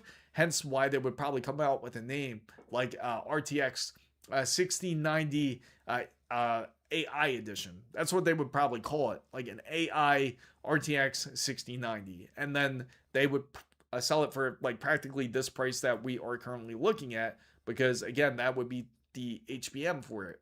Now when it comes to its like standard series, like when it comes to 6070s, 6080s, expect that to also go up in pricing, because that's just going to follow behind, because AMD is going to practically say, oh, this is going to be the standard for GPUs. So it seems Kirian has a question. Support for you know, the funny thing is, when I saw that, I was like, I'm not even going to film this. I should have, because it would certainly probably grabbed a lot of attention when it came to MSI's display. That is certainly a very questionable display. I feel like that was a bad idea. It's so crazy that if you can flash somebody, right? Like if you're gaming and you flashbang somebody like in Battlefield 6, it will literally last a second less than compared to somebody with a standard monitor without the built-in AI tech. So can you imagine getting ahead? And you can already imagine the type of people that are going to purchase it. It's definitely going to be those professional Twitch players, so to say, that are going to get those monitors, because they're going to end up trying to be the top, as it also has like built-in aim assist as well, which is insane. And it should not be legal at all, that monitor, like for gaming wise. It makes no sense. I think it's a very interesting idea for MSI to come up with. But I don't think it should truly be a standard when it comes to the gaming side. It just brings it's going to sell very well, I can tell you that. And the reason why is you're going to have people saying, oh, they're the top gamers and they're using that MSI monitor. So is it tweaking pixels through color? Yes. So that's what it does. It ends up like tweaking through. It has like pretty much like they call it AI for their monitor to be able to tweak those pixels to make it seem like that at that moment it's like predictability. It predicts that that person is going to move that way, and that's how it would work. Same thing with the flashbangs. It would predict the movement of that person. So I can sort of imagine, yes. It works. His dark magic shifting. Exactly. Oh man. And the thing is, I feel like it's going to end up selling. I know it is, because there is going to be a market for people wanting to buy something like that. But I don't agree with it. On the MSI note though, on the CS, I do gotta say the MSI Lightning was dope. I feel that they had a great GPU. Definitely one of my favorites of all of CS, like out of all the GPUs that they certainly showed for the 5090s. And it does have two 12-volt high power ports, so you can really push it to 1,000 watts, and the GPU wouldn't really truly be affected in that sense. But I feel the MSI Lightning was a great one. Of course, Gigabyte had their version, which was the Infinity. I'm curious to see how that's going to be, the RTX 5090. And also, Asus also came out with their version of RTX 5090, but theirs is going to be more or so for the creator's design. For those who are interested in creating, for those who are looking for a bit more sleekness, somebody that's looking for, like, say, less RGBs, more professional looking, that would be definitely the Asus RTX 5090 Pro. I mean, not Pro, RTX 5090 Pro Art, I should say. So, is NVIDIA still sending out emails for people? You know, the crazy thing is, Filet, there is one thing I certainly do regret. They were sending out emails. The last one I received from NVIDIA was probably September. Maybe September, October, around then. I do regret for not going after the 5090 when I had the absolute possibility to. I don't think they're doing it anymore though, because NVIDIA has already mentioned that they are going to slow down production on specifically the 16 gigabyte cards. So that's going to be on the 5070 Ti's and the 5080s, and the 5060 Ti's. So they want to slow down that production, and they said they want to focus more on a higher tier card like the RTX 5090. But obviously, if they come out with the RTX 5090s, they are planning to go up in price by a whole lot. It's not going to come out like as 3 or even 3,300 like as you typically see it. They're pushing it to $4,000 to $5,000 when they come out with these when they come out with their new cards. Now, that's one of the biggest problems we face when it comes to the PC building community, especially for those who are looking to build on a high-end spectrum PC such as that. Even like RTX 5080, it's still pretty expensive. I mean, you take a look at it, this is not the average price for a 5080. And with the 5080, the average price is now between 14, 15, even $1,900, which is insane. That's a lot of money right now for a 5080. That's nearly as much as a RTX 5090 if it was a Founders Edition. So, Jackson says, guys, one question. I still have on a i9 13900K with 32 gigabytes of 6400 megahertz CL32 and a RX 7900 XTX. Should I go for AM5? Honestly, at the time right now, I think you are good where you're at. I'm assuming you have the crucial 32 gigabytes, right? The crucial 32 gigabytes, 6400 megahertz, and you have the 13900K. Honestly, you're pretty good where you're at. You can last quite a few years. Like, wait till like 29. I think that's when things should technically like calm down quite a bit. It should not be as volatile, nowhere near as volatile, and things should be like pretty much corrected since then. And yeah, no problem, Jackson. So Fele says 13900K is plenty. Yes, absolutely, I agree. Next gen will certainly be an upgrade. There's always going to be something faster. There's always going to be something better. It's always going to be impossible to catch up to today's tech. Of course, it always sounds good to have on paper. It's great for bragging rights, of course, but it's not truly going to matter when it comes to your gaming experience. For anybody that does currently have a PC, obviously don't worry about this, especially because you more than likely, if you do have a 50 series already, or even a 40 series, honestly, you guys are good. You already have DDR5, 32 gigabytes, 64 gigabytes, whatever. Don't panic. Just worry about keeping what you have. Just have patience. Don't how do I say, don't feel like you have FOMO, where you feel like you're missing out on purchasing items where they're cheap now. It should go a lot cheaper. And the reason being a lot of this, Let me just get to Falale's comment here. I think that Nova Lake and Medusa Ridge jump should be. I think so too. I think that's going to quite buy. Exactly. Just like Darius said, don't panic buy. Don't just end up buying because you feel like you're going to miss something. There's always going to be stock. The problem is it's not the stock. They're pricing it to the point where they know it won't sell. And the reason why is that's to completely avoid a true shortage. Because if you look at DDR5 now, they have plenty in stock. Like if we look at, say, let's go to PC parts here, and we're going to look for the memory again, and you're going to see how much memory they technically have. So sure, they're saying shortages, but it's not where we're at. Not like for the RAM side.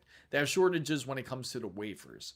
Now, when you take a look here, you're going to notice that they have 25 in stock, over 25 in stock, over 25 in stock, over 20. You see what I mean? You have, they have plentiful of RAM. It's bountiful. It's more so that they're creating a line. They're creating the price of demand, so to say, for the RAM currently. And they're pricing it to the point where they're outpricing the typical consumer to how they can afford the RAM. So they feel that if they put this price, this will also help hold the current volatility, and eventually it'll stagnate. Kind of like, think of it like how the market is, right? Like how how they price the market out. It's kind of like that. They're trying to deflate it. And the way to deflate it technically is to increase the prices and just hold it. And they'll just keep holding it until eventually it drops. This is their idea of kind of keeping control. Because if people do end up buying it at this price, at this demand, what happens to the price? It only goes up from here on out. So if people did say, you know what, $400 isn't bad, that's what would cause the pricing to also go up. Because then there would be, obviously, that would meet its demand. And then when a true shortage does unfold, then you would expect pricing for this to even go up even worse, because then there's even more demand for the wafers that they have. So the computer has 5800 XT and a 4070 Ti and 64 gigabytes of DDR4. And the crazy thing is, and again, so yeah, that's what I mean. You'll game fine on DDR4. You won't have issues. I'm confident my Threadripper would be able to game perfectly fine. Even though it's not meant for gaming, but it could game fine if it wanted to on DDR4. And this goes with a lot of people here. I see a lot of people on the internet calling to buy RAM at these prices stupid, but they cannot seem to wrap around their mind around the... Yeah, and the thing is, that's what I stress about to everybody is, if you have a PC already, do not panic buy. Do not purchase RAM if you don't need to. Because more than likely that's going to last you for the life of the PC. You don't really have to upgrade RAM unless you are doing some sort of a change in your career, just say if you're changing into graphic design or something, I could see then you could need RAM. But for most people, they're not going to really need it, especially if you're just using your PC for gaming.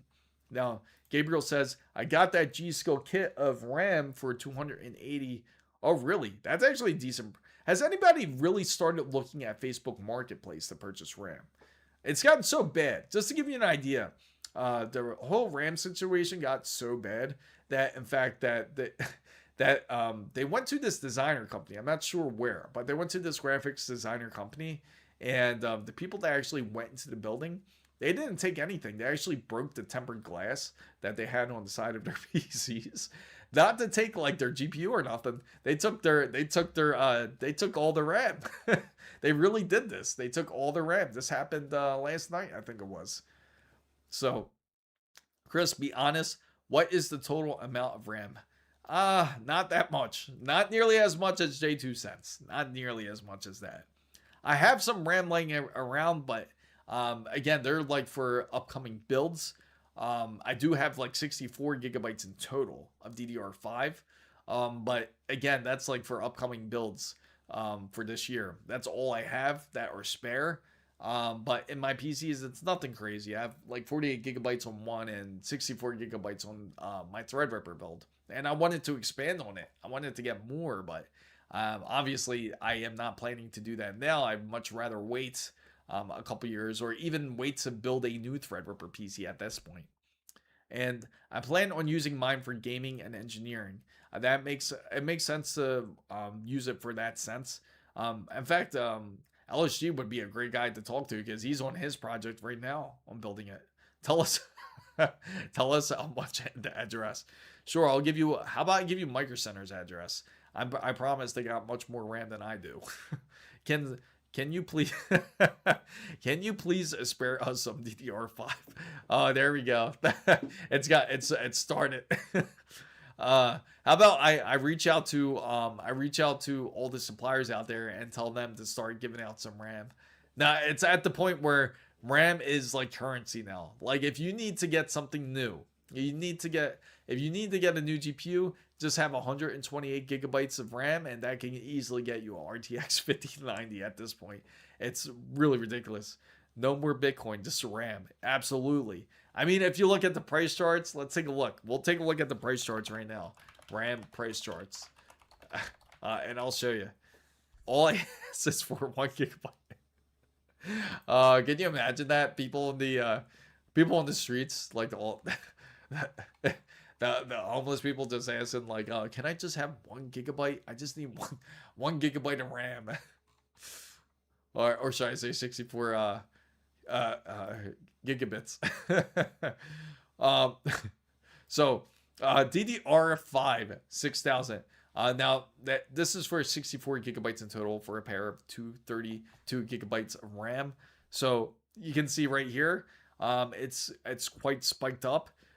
Once it hit January, you can immediately see that it held around that $850 to $900 range.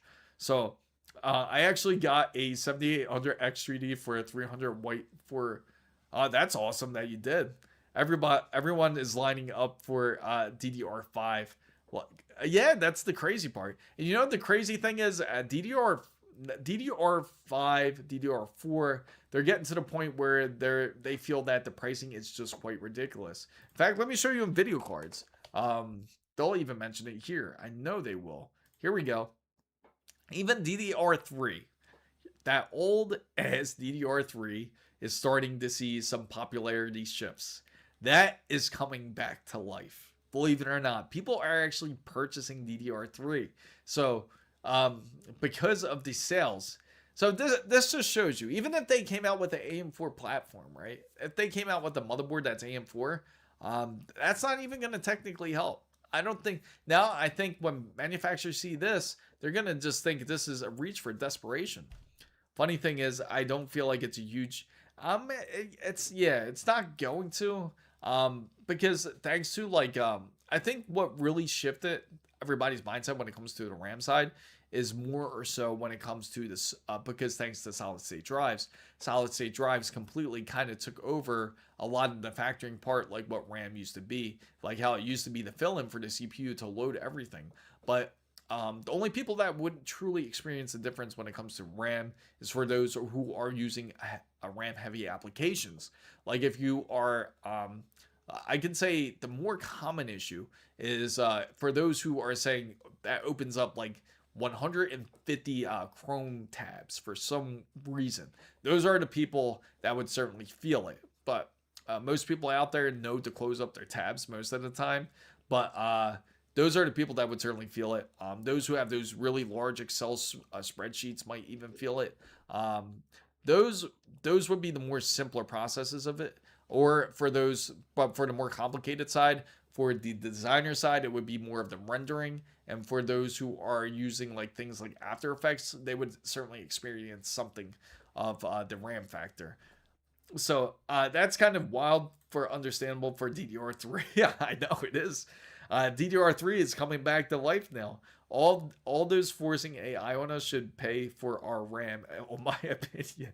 Yeah, you know, we should have some sort of RAM fund, like for everyone out there who's been affected for RAM that needs RAM. They should have a RAM fund for everyone because of the need for it. And if you guys seen the AMD keynote, it's crazy like how much they emphasized it. I know Jerry can tell you this.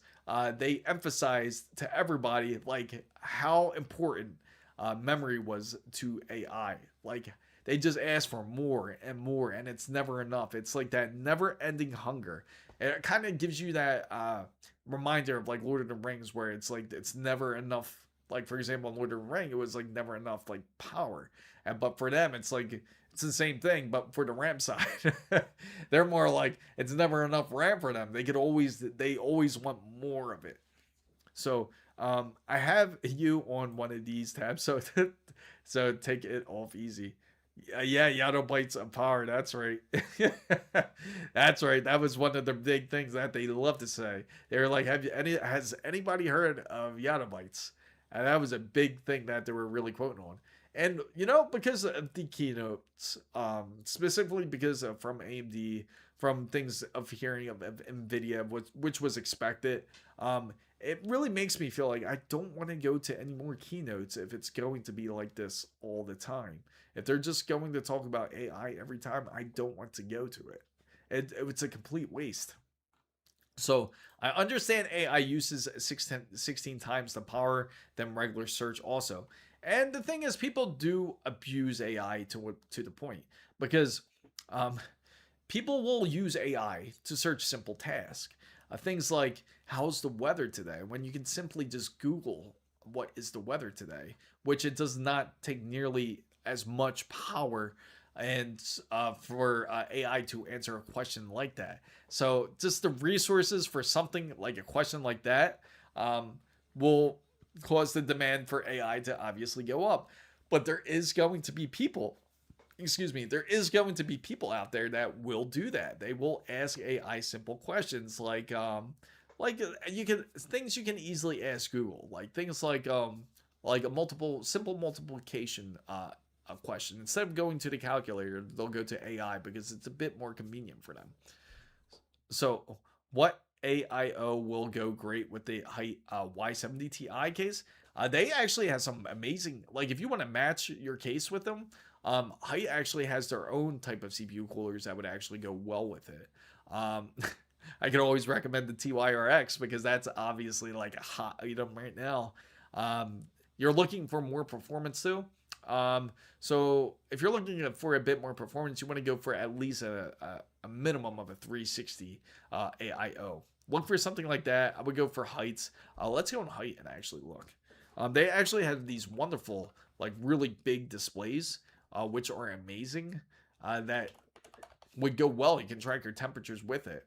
Now they do have the thick. That was one of them. Now this is the thick Q60 that can go well, but this is 240.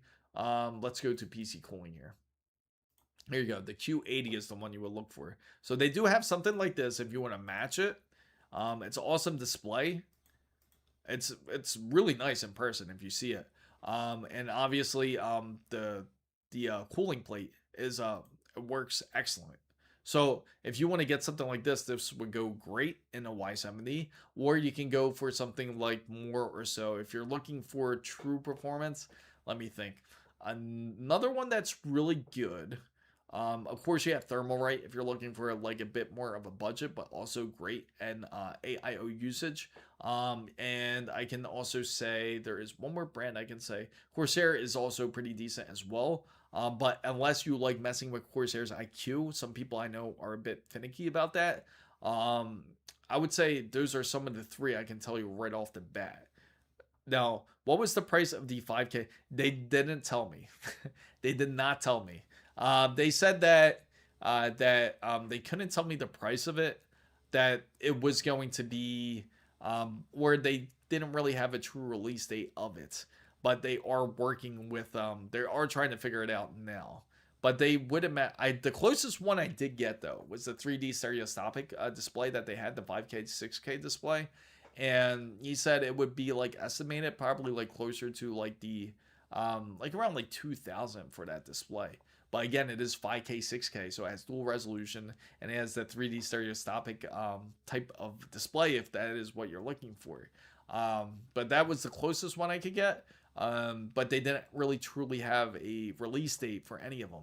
The other ones were more prototypes and seeing if it would draw a lot of interest. But they are going to Samsung does seem to be a bit interested in producing something like that. So do they make bigger than 420? They do have 480. They do have 480 AIOs. Besides a custom loop. There is a company that actually has a 480. I have to look them up. Let's look it up together. It's a 480 AIO. Was it? Let me see. 420, 480. Here goes one. Leisky. Something like this. They do have them, but it will look something like this. But you have to have a case that's able to fit it as well. Some people prefer like two 200 millimeter fans. If that's what you prefer, they do have those options. Does Arctic? Yeah, I think Arctic has one too.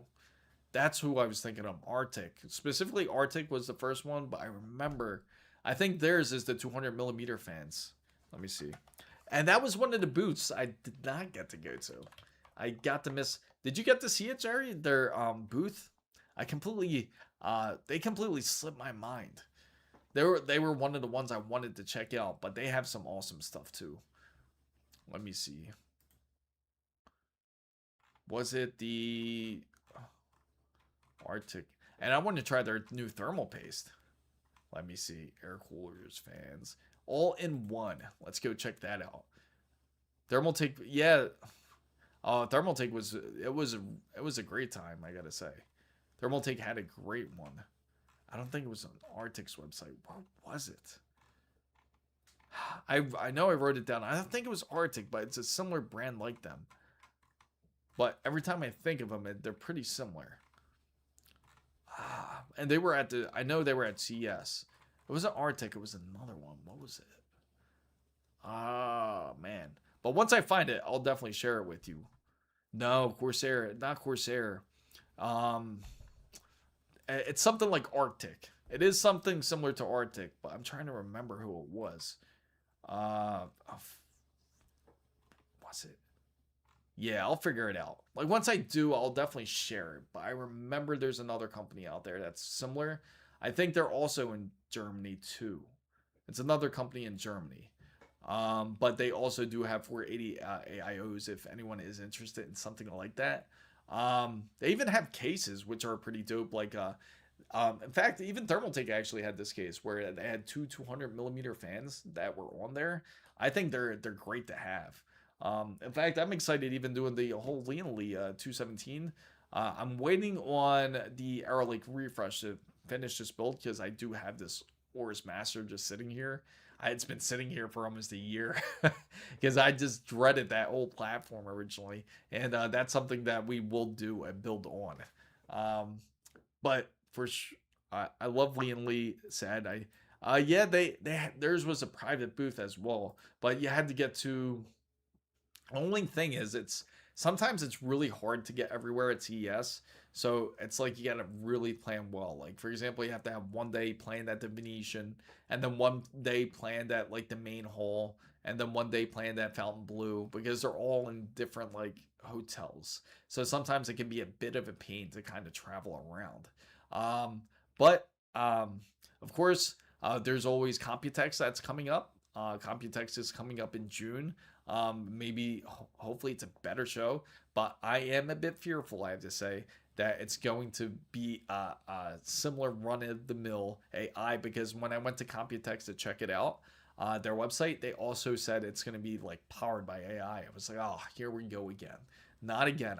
Nobody wants to see this. No, I know nobody wants to see this because it's like forcing it down everyone's throat at this point. So if you're not big on the keynote, skip. Yeah, that's what I mean. That's what I plan on doing now. Like the keynotes are good to go to. It's like a hit or a miss. I feel like anytime I go to a keynote, it's like pretty much a gamble, except for Nvidia's in 2025. That for sure, I knew the 50 series is going to be released then. But when it came to every other keynote, like this year, especially I thought AMD was going to finally hit a point, like they were going to finally make their point on what they were going to do. That ended up failing miserably. I could have swore they didn't even announce the 9000G, which kind of pissed me off, which was one of the more simpler processors they could have announced. And the 9850XG wasn't even announced. They just ended up dropping it after the whole show, which didn't make any sense. We literally sat 3 hours of hearing AI, and that's it. That's 3 hours, which we could have definitely explored a lot more time into other brands and everything at the time. Watching it live, Nvidia's presentation was the better than AMD's. Yeah. Oh, really? That's interesting. Jensen Huang is really good at speaking, I gotta say. Like when he does speak, he's very good at what he does.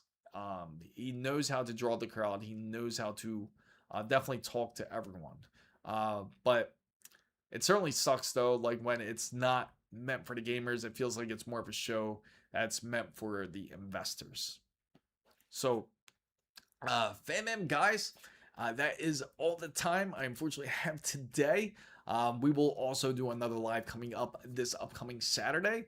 Hopefully you enjoyed today's live. If you have any questions about CES, or if you have any other questions, feel free to join in onto the Discord channel. Would certainly appreciate it. We can definitely talk to you then. The screen was cleaner at Flat Fountain Blue. Oh yeah. It's a big difference. Like every keynote is different, like when it comes to their performance for sure.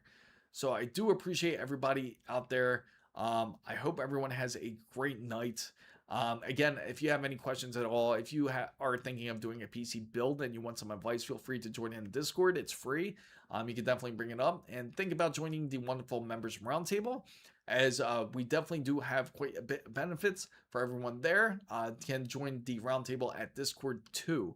So for all you people at the roundtable, just let me know and I will change your role over on Discord as well.